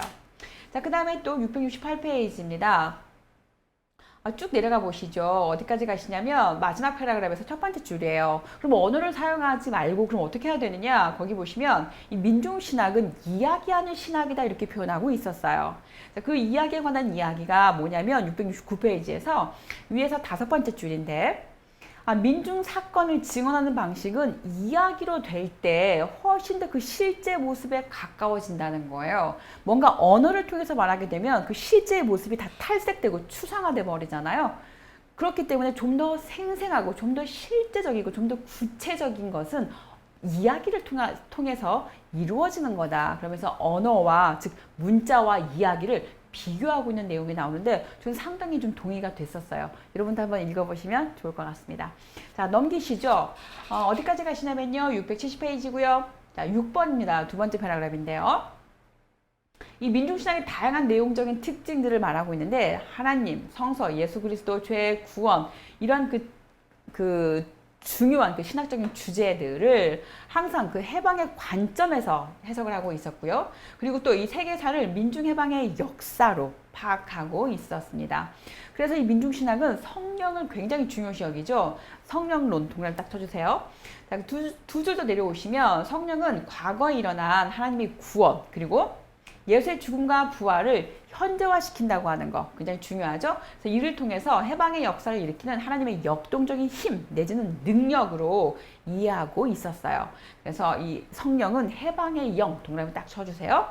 그 다음에 한 줄 내려오시면 진리의 영, 그 다음에 한 줄 더 내려오시면 자유의 영 이렇게 성령을 표현하고 있었습니다. 자, 그 다음에 쭉 내려오시면 671페이지에서 두 번째 패러그래프이고요. 두 번째 줄 보시면 삼위일체론이 민중신학의 기초에 이렇게 놓여 있다 설명하고 있었습니다. 자, 그 다음에 671페이지인데요. 자, 민중신학의 근거와 방법이 어떤 것이냐를 소개하고 있었어요. 거기 첫 번째 보시면 민중신학은 자신의 근거를 어디에 두고 있냐면 성서의 민중 전통에서 발견하고 있다 소개하고 있습니다. 넘겨보실게요. 그 다음에 672페이지에서 첫 번째 패러그래프의 마지막 줄인데요. 거기 보시면 이 구약의 탄식시들 거기 보시면 고난받는 자들의 그 언어라고 하는 거죠. 그러면서 항변의 탄식이다. 이런 것들을 다 이렇게 기반으로 삼고 있다. 그 다음에 또 두 번째 줄 보시면 성서는 그대로 노예들의 탈출기를 다루고 있는 거다. 이렇게 이야기하는 것이죠. 그래서 이 세 번째 패러그래프 보시면 이 민중신학에서 성서를 이렇게 사용을 할 때 구약성서를 많이 근거 삼습니다. 이스라엘 역사 혹은 구원사의 출발점인 출애굽 사건 동그라미 딱 쳐주시고요. 자, 그것을 근거로 많이 삼고 있다는 거. 그 다음에 네 번째 패러그래프에서 신약성서의 근거가 있는데 그것은 바로 예수의 삶과 죽음 그리고 부활을 전거로 삼고 있다는 거 읽어보시면 되겠고요. 자, 넘기시죠.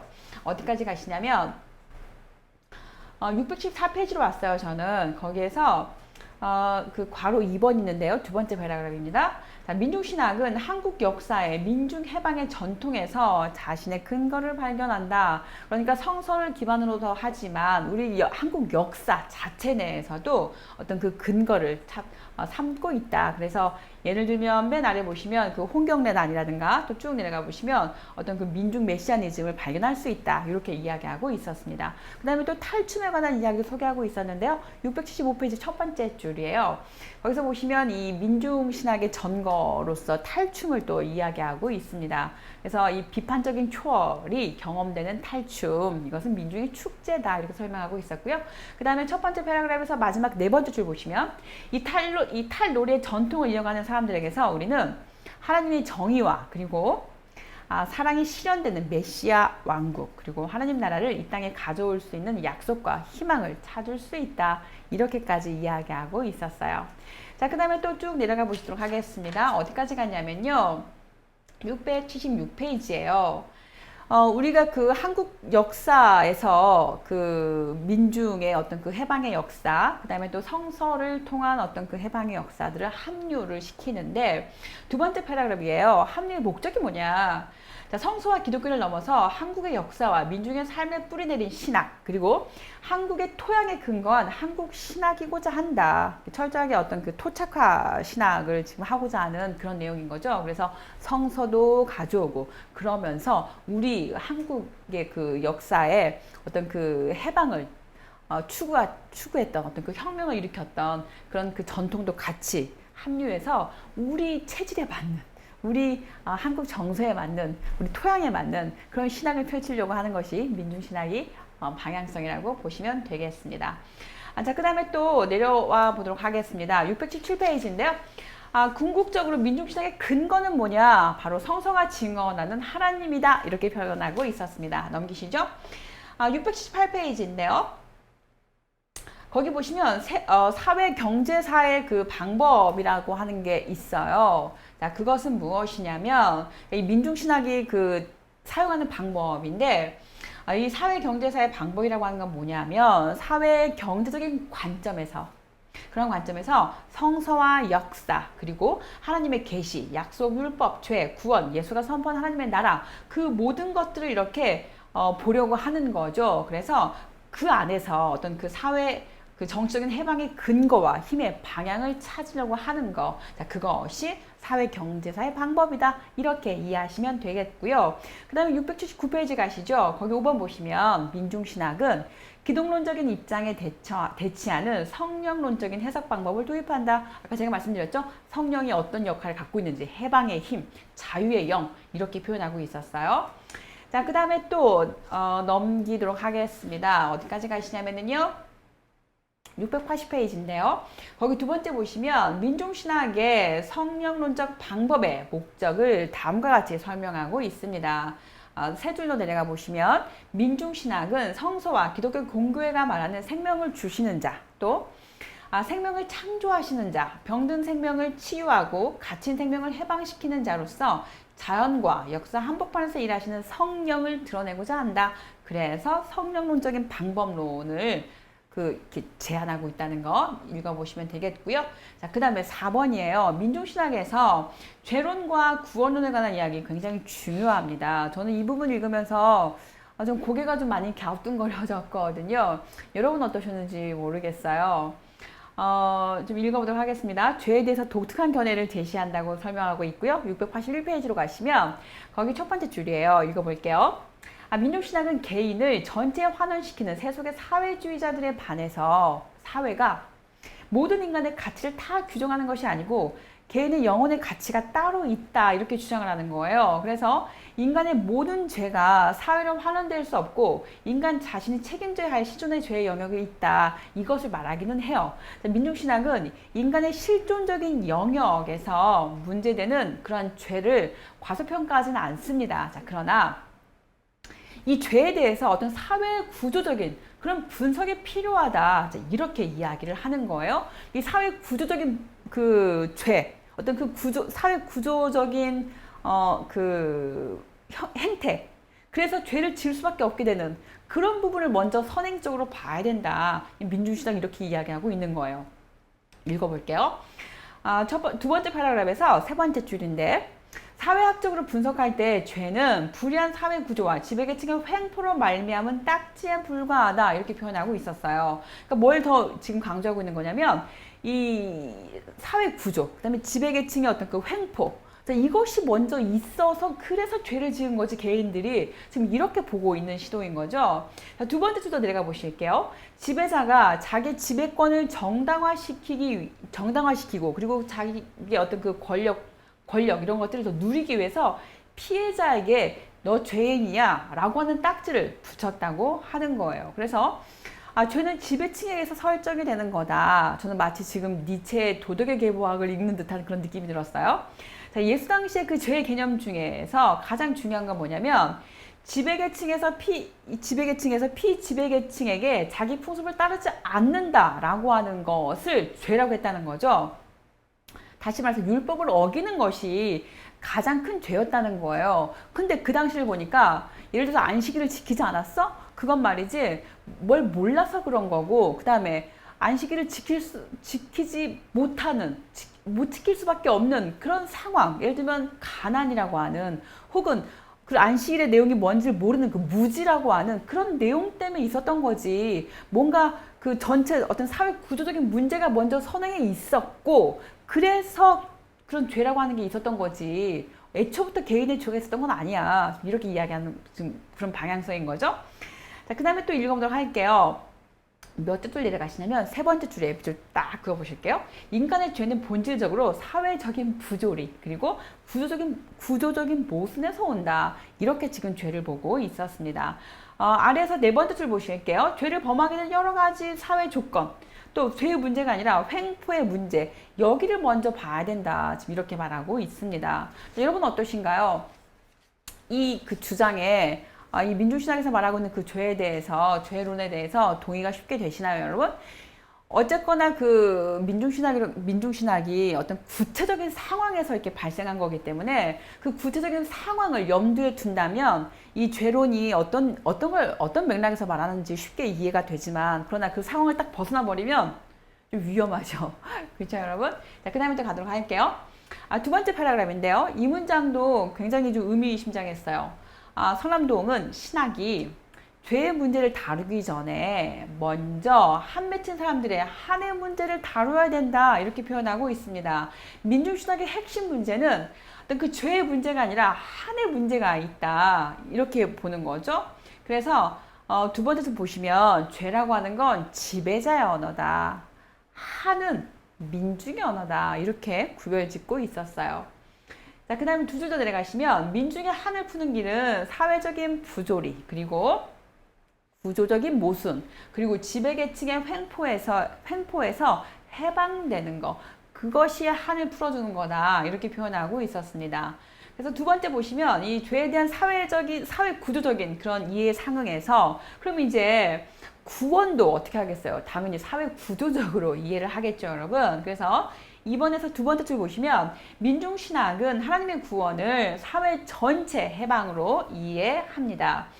세 줄 더 내려가 보시죠. 거기 보시면 인간 해방은 단지 죄로부터의 해방이 아니라 법률적이고 정치적인 경제적인 차원에서 구조적인 변혁, 사회의 구조적인 차원에서 부조리가 제거되는 것, 그것이 구원이다. 이렇게 설명하고 있었습니다. 자, 683페이지 가시죠. 거기 두 번째 패러그래프에서 첫 번째 줄 보시면 성서 전체는 하나님이 인간을 해방시키는 역사적인 과정에 대한 기록인데, 그 가운데서도 출애굽 사건, 그리고 또 예수의 실제로 그 가난한 자들에게 함께 연대하고 또 가난한 자들의 목소리를 대변해 주었던 그런 모습들, 그리고 십자가 사건, 그 모든 것들이 바로 인간 해방을 위한 하나의 표본이다. 이렇게 말하고 있었습니다. 그러니까 끊임없이 이 민중신학이 어떻습니까? 그들의 주장이 아까도 그랬지만 어떤 상황이 있었어. 그럼 그 상황을 어떻게 해석할 것이냐? 그 상황을 이제 성서에서 찾는다고 하는 거죠. 성서에 봤던 이런 예들이 있었어. 이렇게 해석하고 있습니다. 자, 그 다음에 또 두 번째 패러그래프 첫 번째 줄인데요.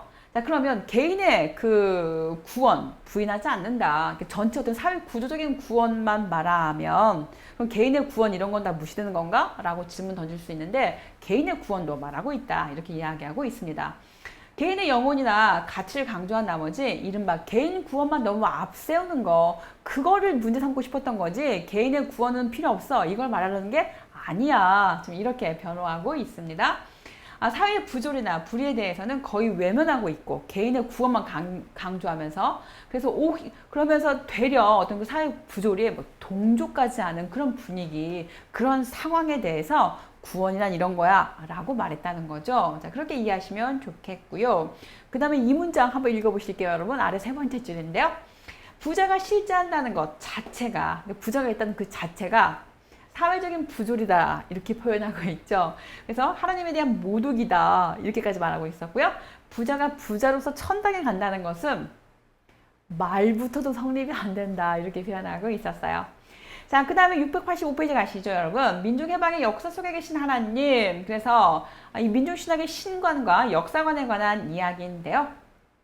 거기 보시면 하나님의 구원을 예수님을 통해서 일어나는 그런 그 구원으로 보지 않습니다. 역사 전체 과정을 통해서 일어나고 있는 그런 보편적인 과정으로 이해하고 있었어요. 보편사적인 과정으로. 그래서 두 번째 줄 보시면 그러면 그 보편사적인 그 구원사의 해석은 어디에 근거하느냐? 바로 신관에 근거하고 있습니다. 그래서 거기 보시면 두 번째 패러그래프 마지막에 두 번째 줄 보시면 신이 어디든지 편재하고 있다. 여기서 등장하는 신은 만유 재신론이 되는 거죠. 그래서 어느 곳에 다 계시다. 이렇게 이야기하고 있었고요. 자, 두 번째 보시면 그러나 하나님의 구원의 역사가 단지 하나님을 통해서 성령의 길을 통해서 일방적으로 이루어지는 건 아니다. 그러니까 어느 곳에나 계시는 그런 그 신. 그래서 그 신이 그 모든 역사에다 함께 계신다는 거죠. 그래서 그 하나님의 그 구원을 말하는데 그러나 하나님 혼자서 일방적으로 그 구원이 일어나느냐? 그건 아니라는 거죠.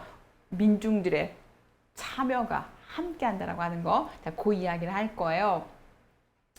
자, 그 다음에 또 쭉 내려가 보도록 하시겠습니다. 그 구원의 사건은 첫 번째 패러그래프에서 아래서 한번 올라가 보시죠. 저는 여기다 밑줄 그었는데요. 아래서 여섯 번째 줄이에요. 거기 보시면 성령을 통해서 자신의 메시아성을 의식하는 민중 자신을 통해서 동그라미. 그리고 지금 여기 동그라미. 마치 발톱 베냐민을 지금 읽는 것 같죠, 여러분? 자, 그 다음에 또 3번입니다. 민중신학은 세계사를 구원사와 동일시하는데 거기다가 이렇게 머물러 있는 것이 아니라 구원사로서의 세계사 과정을 하나님과 동일시하고 있다. 이렇게 표현하고 있습니다. 자, 그 다음에 아래서 다섯 번째 줄 보시면 이제 민중신학은 하나님의 그 특별 계시를 반대하죠. 그러면서 우주와 세계사 과정 전체, 그 전체를 통해서 나타나는 하나님의 보편적인 계시를 주장을 합니다. 그 다음에 이제 내려가 보시죠, 여러분. 쭉 넘기겠습니다. 어디까지 가시냐면 자, 민중 메시아로 넘어왔어요. 거기 보시면 첫 번째에서 메시아 예수와 민중이 일치된다 이렇게 표현하고 있어요. 일치하는 데 있다. 그래서 어디까지 가시냐면 689페이지인데 두 번째 패러그래프에서 아래서 세 번째 줄이에요. 한번 비추어 볼까요? 예수는 민중과 함께 살았고 그리고 민중의 편에 선 민중의 친구였어.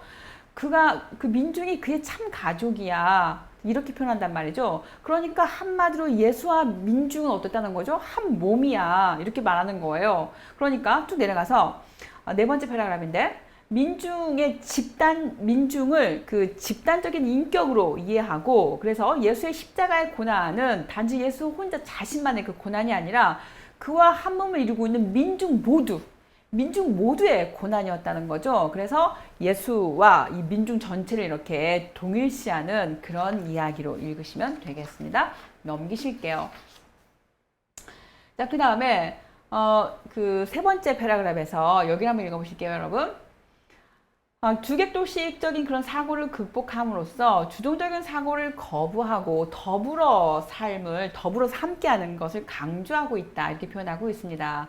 그래서 이 과거에 있었던 지상의 예수, 하나의 대상으로서의 역사적 예수가 중요한 것이 아니라 지금 나에게 선포되는 그 캐릭터마 속에서 나를 만나주시고 나에게 말씀하시는 현존하는 그리스도가 더 중요하다. 이런 이야기였고요.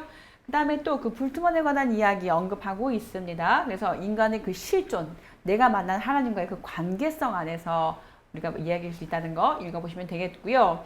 자, 그 다음에 691페이지 가시죠. 메시아론에 관한 이야기가 아래서 6번째 줄 올라가시면 언급이 되고 있는데 읽어보도록 하겠습니다. 거기 보시면 민중은 자신 속에 메시아적 속성을 지니고 있다. 왜 그러죠, 여러분? 민중과 예수를 동일시하고 있기 때문인 거잖아요. 늘 함께 살아왔고, 그래서 십자가 달리신 예수님 혼자가 아니라 거기에는 모든 민중이 다 같이 들어있다. 그런 그 의미가 있기 때문에 자신 속에서도 역시 메시아적인 속성을 지니고 있다. 이렇게 보고 있습니다. 자, 또 넘겨보시도록 할게요. 자, 어디까지 가시냐면 692페이지입니다. 자, 예수의 부활을 어떻게 보고 있느냐에 대한 설명인데요. 아래에서 올라가 보도록 하시겠습니다. 5번째 줄이에요. 읽어보도록 하겠습니다. 자, 이제부터는 우리가 역사의 주인이다 하고 나선 그 민중의 각성이다. 예수의 부활은. 그리고 또 부활은 짓눌려서 죽은 것 같은 민중이 깨어나서 함성을 지르고 또 머리를 쳐들고 자기 역사의 주체적인 역군으로 등장하는 것. 곧 민중 봉기가 바로 예수의 부활이다. 이렇게 민중신학은 이야기하고 있었습니다. 693페이지 가시죠. 민중신학에 대한 평가와 토의가 있는데요. 이 민중신학이 이 마르크스주의였느냐라고 하는 그런 질문들에 대해서 이제 쭉 설명하고 있습니다.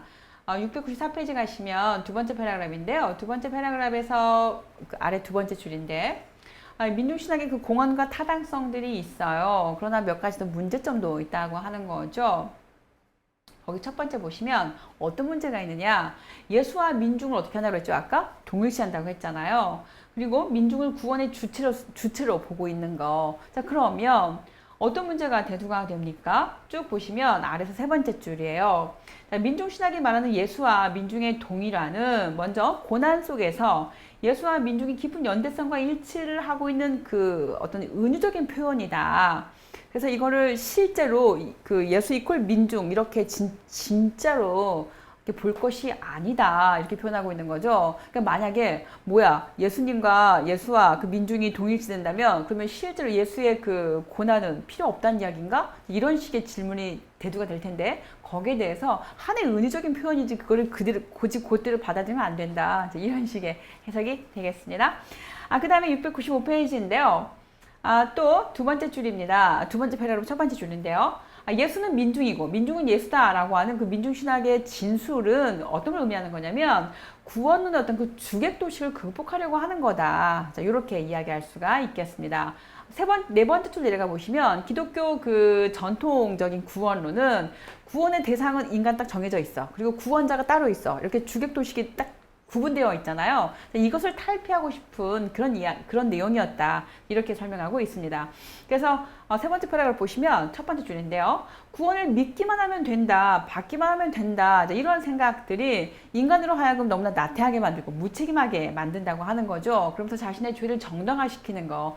그러한 것들을 막기 위한 그런 그 외침이었다. 이렇게 보시면 되겠습니다. 넘기실게요. 자, 어디까지 가시냐면 여러분 두 번째 패러그래프이고요. 두 번째 패러그래프에서 대략 5번째 줄 올라가 보도록 하겠습니다. 자, 민중신학은 민중과 구별되는 예수의 메시아 되심과 그의 구원을 결코 부인하지 않습니다. 단지 민중 자신의 잠재적 능력에 대한 각성과 메시아 예수와의 친교 속에서 그의 구원의 역사에 대한 참여를 요구한다. 그러니까 중요한 포인트가 뭔 거예요? 구원자는 따로 있어. 우리는 구원의 대상이야. 그래서 뭔가 그 주객으로 딱 분리가 돼서 우리는 가만히 있으면 돼. 뭔가 수동적인 혹은 그러면서 그 자신의 어떤 그 무기력함, 어떤 그 자신의 죄에 대해서 뭔가 정당화시키려고 하는 그런 것들에서 벗어나서 함께 참여할 수 있는 참여자로 이렇게 부르는 그런 메시지로 받으면 될 것 같습니다. 그 다음에 697페이지인데요. 역시나 그 하나님의 구원이 단지 정치적 사회적 해방으로만 보는 것은 적절하지 않다 이렇게 표현하고 있었어요. 그래서 구원이라고 하는 게 사회적이고 정치적인 그런 구원만 있는 것이냐, 그 외에 어떤 성서에서 말하고 있는 본래 또 그런 구원도 있다는 것이죠. 그런 부분을 간과하면 안 되겠다 이렇게 보시면 되겠고요. 자, 그다음에 또 넘겨보도록 하겠습니다. 698페이지인데요. 이 부분 우리가 좀 정말 생각해 봐야 될 내용인 것 같아요. 두 번째 패러그래프고요. 첫 번째 줄인데 민중의 그러니까 우리가 민중이라고 할 때 오클로스라고 말할 때 그 민중을 무작정 그 희생자 코스프레로 이렇게 받아들여서 그들 이렇게 미화시키고 이런 것들은 너무 문제되지 않겠느냐 이런 걸 지적하고 있었어요. 자, 아래 보시면 네 번째 줄인데요. 왜 그 민중에 대해서 어떤 그 한에 관한 이야기를 하며 그 어떤 사회 구조적인 악을 먼저 이렇게 분석해 봐야 된다라고 하는 그런 것들은 어쨌거나 이 민중신학이 상황신학이기 때문에 그런다. 그런 식의 설명을 하고 있습니다. 읽어보시면 되겠고요. 그런 내용이 698페이지 아래서 네 번째 줄부터 쭉 이렇게 설명되고 있어요. 넘기실게요. 자, 이제 700페이지로 가도록 하겠습니다. 여기도 마찬가지로 그 상황에서 비롯된 거기 때문에 그렇게 강력하게, 레디컬하게 뭔가를 주장할 수밖에 없었어. 그 당시에는 그럴 수밖에 없었어.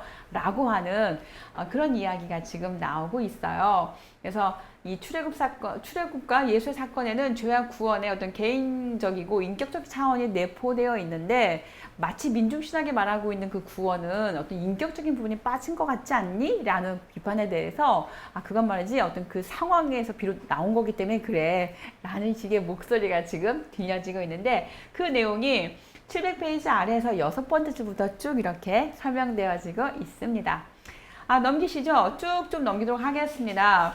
701페이지 보시면 3번에서 그 기독교 보수층에서는 이거 마르크스주의 혹은 그 용공 아니야? 이렇게 비판하고 있는데 중요한 차이가 있다고 하는 거죠. 여기 짚어보고 갈까요, 여러분? 세 번째 패러그래프고요. 첫 번째 줄이에요. 중요한 차이 뭐냐면 민중신학은 하나님에 대한 신앙에 근거하고 있다는 거죠. 늘 전거를 지금 하나님의 그 성서에서 뭐라고 말하고 있는지 늘 말하고 있었잖아요. 그래서 하나님에 대한 신앙에 근거하고 있다는 거 첫 번째 큰 차이였고요. 자, 그 다음에 또 역사가 성령의 역사라고 하는 거죠. 성령에 의한 하나님의 해방의 역사다. 이것이 마르크스주의와 차이다. 이렇게 말하고 있었고요. 그 다음에 또 역사의 목적이 어디에 있는 거다? 하나님 나라에 있는 거다. 이렇게 설명하고 있었습니다. 공산주의 사회가 아니라는 거죠. 이렇게 세 개의 차이를 두면서 마르크스주의 아니야. 이렇게 말하고 있었습니다. 자, 그 다음에 또 넘어오시죠. 702페이지로 왔는데요. 쭉 보시면 우리가 언어와 개념화, 뭔가 체계화, 구체화 이렇게 함으로써 어떤 주객도식이 일어나기 때문에 존재 침묵을 지켜야 돼. 이런 식의 이야기 있었잖아요. 자, 그렇게 하다 보면은 이제 어떤 질문이 대두가 되느냐면 아래서 한번 올라가 보실까요, 여러분? 아래서 몇째 줄이냐면요. 대략 7번째 줄이에요. 밑줄 그으셨을까요? 밑줄 그을까요? 자, 읽겠습니다. 존재론적인 침묵을 통해서 대상과의 완전한 존재적 일치가 과연 가능하냐? 라고 하는 의심이 든다는 거죠. 자, 그 다음에 또 이 존재론적인 침묵 속에 이루어지고 있는 대상에 대한 인식은 어떻습니까? 다 똑같을 수는 없잖아요. 다 개인마다 다 다를 텐데 자, 이것을 어떻게 완전한 일치를 이끌어낼 수가 있겠느냐 이것도 역시 문제라고 하는 겁니다. 그래서 703페이지 첫 번째 줄 보시면 침묵 속에서 이 주관적인 느낌만 있고 지식이 없는 그런 무지의 상태, 말도 없고 글도 없는 상태에 빠지게 될 거다 이렇게 말하고 있었습니다. 자, 그 다음 또 넘겨보도록 할게요.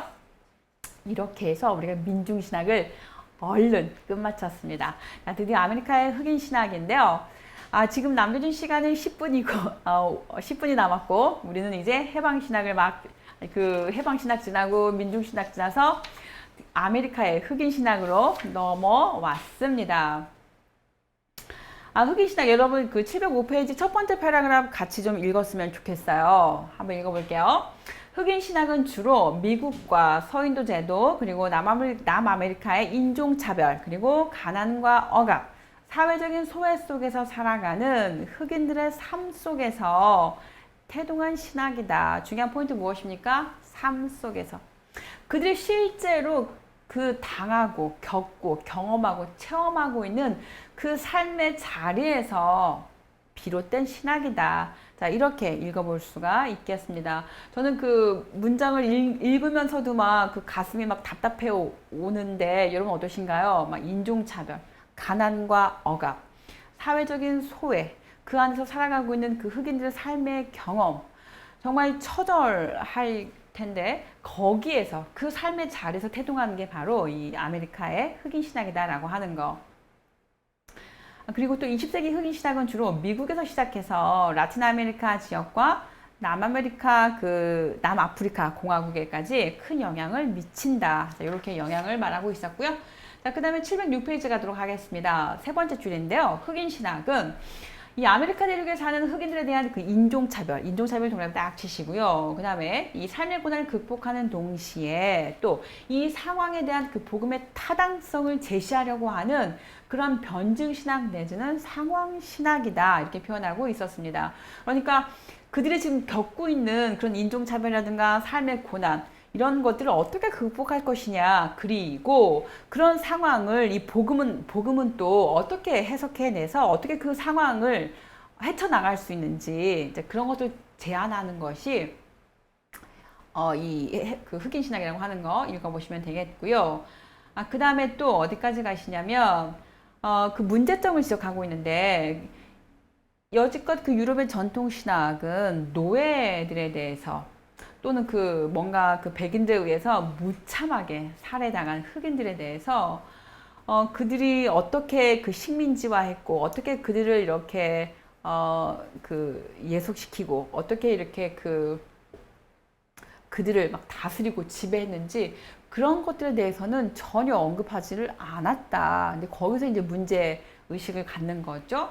자, 그래서 1960년대 중반에 미국의 흑인 신학자들은 흑인들의 비참한 상황을 극복하기 위한 신학적인 작업을 적극적으로 전개해 나갑니다. 제임스 콘이 대표적인 인물인데요. 흑인 신학이라고 하는 이름을 최초로 붙인 인물이죠. 그래서 이 흑인 신학은 1969년 이후에 신학계 중요한 주제로 떠오르게 됩니다. 이 흑인 신학의 발전 과정을 세 단계로 소개하고 있었는데요. 네 번째 패러그래프 두 번째 줄이에요. 자, 첫 번째 단계는 1966년부터 1970년까지 흑인 교회 모임에서 흑인들의 정체성 동력 쳐보실게요. 흑인들의 정체성과 그 종교적인 특징에 관한 질문과 답변 속에서 흑인 신학이 태동하기 시작합니다. 이 흑인들의 정체성, 흑인들의 어떤 그 흑인성, 이런 것들이 중요한 이슈가 되는 거죠. 자, 그 다음에 두 번째인데요. 1970년부터 77년까지 흑인 신학의 전문 신학자들에 의해서 학문적으로 연구가 됩니다. 그 다음에 707페이지 가시면 이제 세 번째 단계가 언급이 되는데요. 위에서 네 번째 줄이에요. 1977년 이후에 이제 이 라틴 아메리카의 해방 신학, 그리고 미국 내 인디언, 히스패닉 가톨릭 여성단체들, 어떤 그 소수 집단들, 그리고 아시아와 아프리카의 다양한 신학 사상들하고 만나면서 이제 자신의 어떤 그 내용들을 조금 더 구체적으로 세분화시키는 거죠. 그래서 체계화 시킵니다. 그들의 그 흑인 신학을. 그러면서 이제 1976년에 결성된 제3세계 신학자 에큐메니컬 협의회가 아주 중요한 계기가 된다고 소개하고 있었습니다. 그 다음에 이제 흑인 신학의 역사적인 배경이 나오는데요. 거기 보시면 세 번째 줄 밑줄 한번 그어 보실게요. 381년에 로마 제국의 국가 종교가 된 기독교가 노예 제도를 어떻게 합니까? 인정을 합니다. 넘겨보실게요.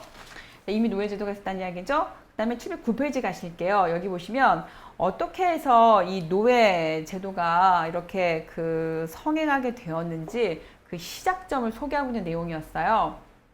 두 번째 패러그래프인데요. 거기 보시면 아프리카의 흑인 그 노예 매매는 15세기에 이 포르투갈과 스페인에 의해서 시작이 되었다. 이렇게 소개하고 있습니다. 두 나라의 정복을 통해서 급속하게 확장이 되는데요. 1495년에 아이티의 원주민들이 그 스페인에게 이렇게 막 대항을 하죠. 그래서 막 반란을 일으킵니다. 그러면서 막 집단 학살을 당해요. 그러면서 이 학살을 면한 자들은 이제 어떻게 하죠? 막 노예를 막 끌려가가지고 금강에서 막 이렇게 죽임을 당하거나 또 막 자살도 하고 막 그래요. 그러니까 그 당시에 가톨릭 교회 그 사제로서 누가 있었냐면 라스 카자스가 있어요. 이제 그 사람이 이 신성 로마 제국의 카를 5세에게 이 집단 학살을 당한다. 그들이 다 막 이렇게 그 죽임 당하고 있다. 그들을 이 그 불쌍한 그들을 살려주고 대신에 아프리카에 있는 그런 그 흑인 노예들을 이렇게 데려다가 그들한테 일을 시키도록 하자. 이렇게 제안을 합니다. 거기가 시작점이 되어서 흑인 노예들이 매매 대상이 되었다. 이렇게 설명하고 있었어요. 그래서 그 문장에서 두 번째 줄 더 내려가 보시면 이 포르투갈은 교황으로부터 아프리카 흑인 노예 매매에 대한 허락을 받아내죠. 그래서 이 스페인과 포르투갈의 이 아메리카 대륙 식민지에서 흑인 노예 매매가 본격적으로 시작이 됩니다. 그 내막 읽어보시면 되겠고요. 자, 그 다음에 어디까지 오시냐면 710페이지예요. 두 번째 패러그래프 보시면 이제 그 어떻게 해서 그 노예 매매가 성행이 되고 그 노예들이 어떻게 그 산업사회에 자본화되고 어떻게 해서 또 그 유럽 국가들이 어떻게 또 그 경제적인 부를 축적해 나가는지 그 노예들의 그 피와 땀을 울부짖음을 그 짓밟고 그 위에서 어떻게 성장해 갔는지를 설명하고 있는 내용이 나와요. 읽어보시면 되겠고요. 자, 그 다음에 또 어디까지 가시냐면 711페이지에서는 어떤 내용이 나오냐면 그 흑인 노예 제도를 이제 그 폐지하려고 하는 그런 남부와 북부 사이에 그 남북 전쟁에 관한 이야기가 소개되고 있었어요. 그 남부하고 북부가 있었는데 거기 보시면 그 뭔가 이렇게 그 농작물을 이렇게 농사를 지어서 어떤 그 자본을 축적하는 그런 그 남부 쪽은 어떻습니까? 노예가 반드시 필요하죠. 일꾼이 필요하니까. 그러니까 그들은 노예 폐지를 반대를 했어야 될 거예요. 그런데 이제 북부 쪽은 노예가 그렇게 필요가 없단 말이죠. 그러다 보니까 전쟁이 벌어지게 된 거고, 그 찬반 논란 때문에. 결국은 이제 북부 쪽이 승리를 하게 됩니다. 그래서 노예 폐지를 발표하게 되는데, 그래서 그것이 바로 또 이루어지지가 않는 거죠. 여러 차례 이렇게 단계 조금씩 이렇게 확산은 되어 가지만 온전하게 이루어지지는 않습니다. 자, 그런 이야기들이 712페이지랑 쭉 이렇게 설명하고 있었어요. 읽어보시면 좋을 것 같고요. 자, 그 다음에 저는 어디까지 쭉 넘어가고 싶냐면 그 흑인 인권 운동이 세 가지가 있어요.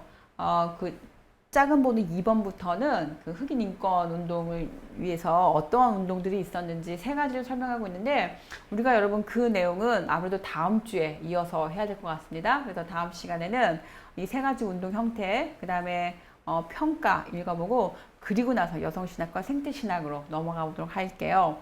그래서 다음 시간에도 제가 조금 스피디하게 갈 거니까요. 미리 텍스트를 좀 읽어 오시면 좋을 것 같습니다. 뒤에 나오는 내용들이 어렵지가 않고요. 스토리텔링처럼 쭉 읽으시면 이해하시는데 굉장히 수월할 것 같고요. 함께 해주셔서 감사합니다, 여러분. 우리가 9월 안에는 이 책을 꼭 끝마치는 걸로 목표를 하고서 열심히 한번 달려가도록 하겠습니다. 다음 주에 찾아뵙도록 할게요. 감사합니다.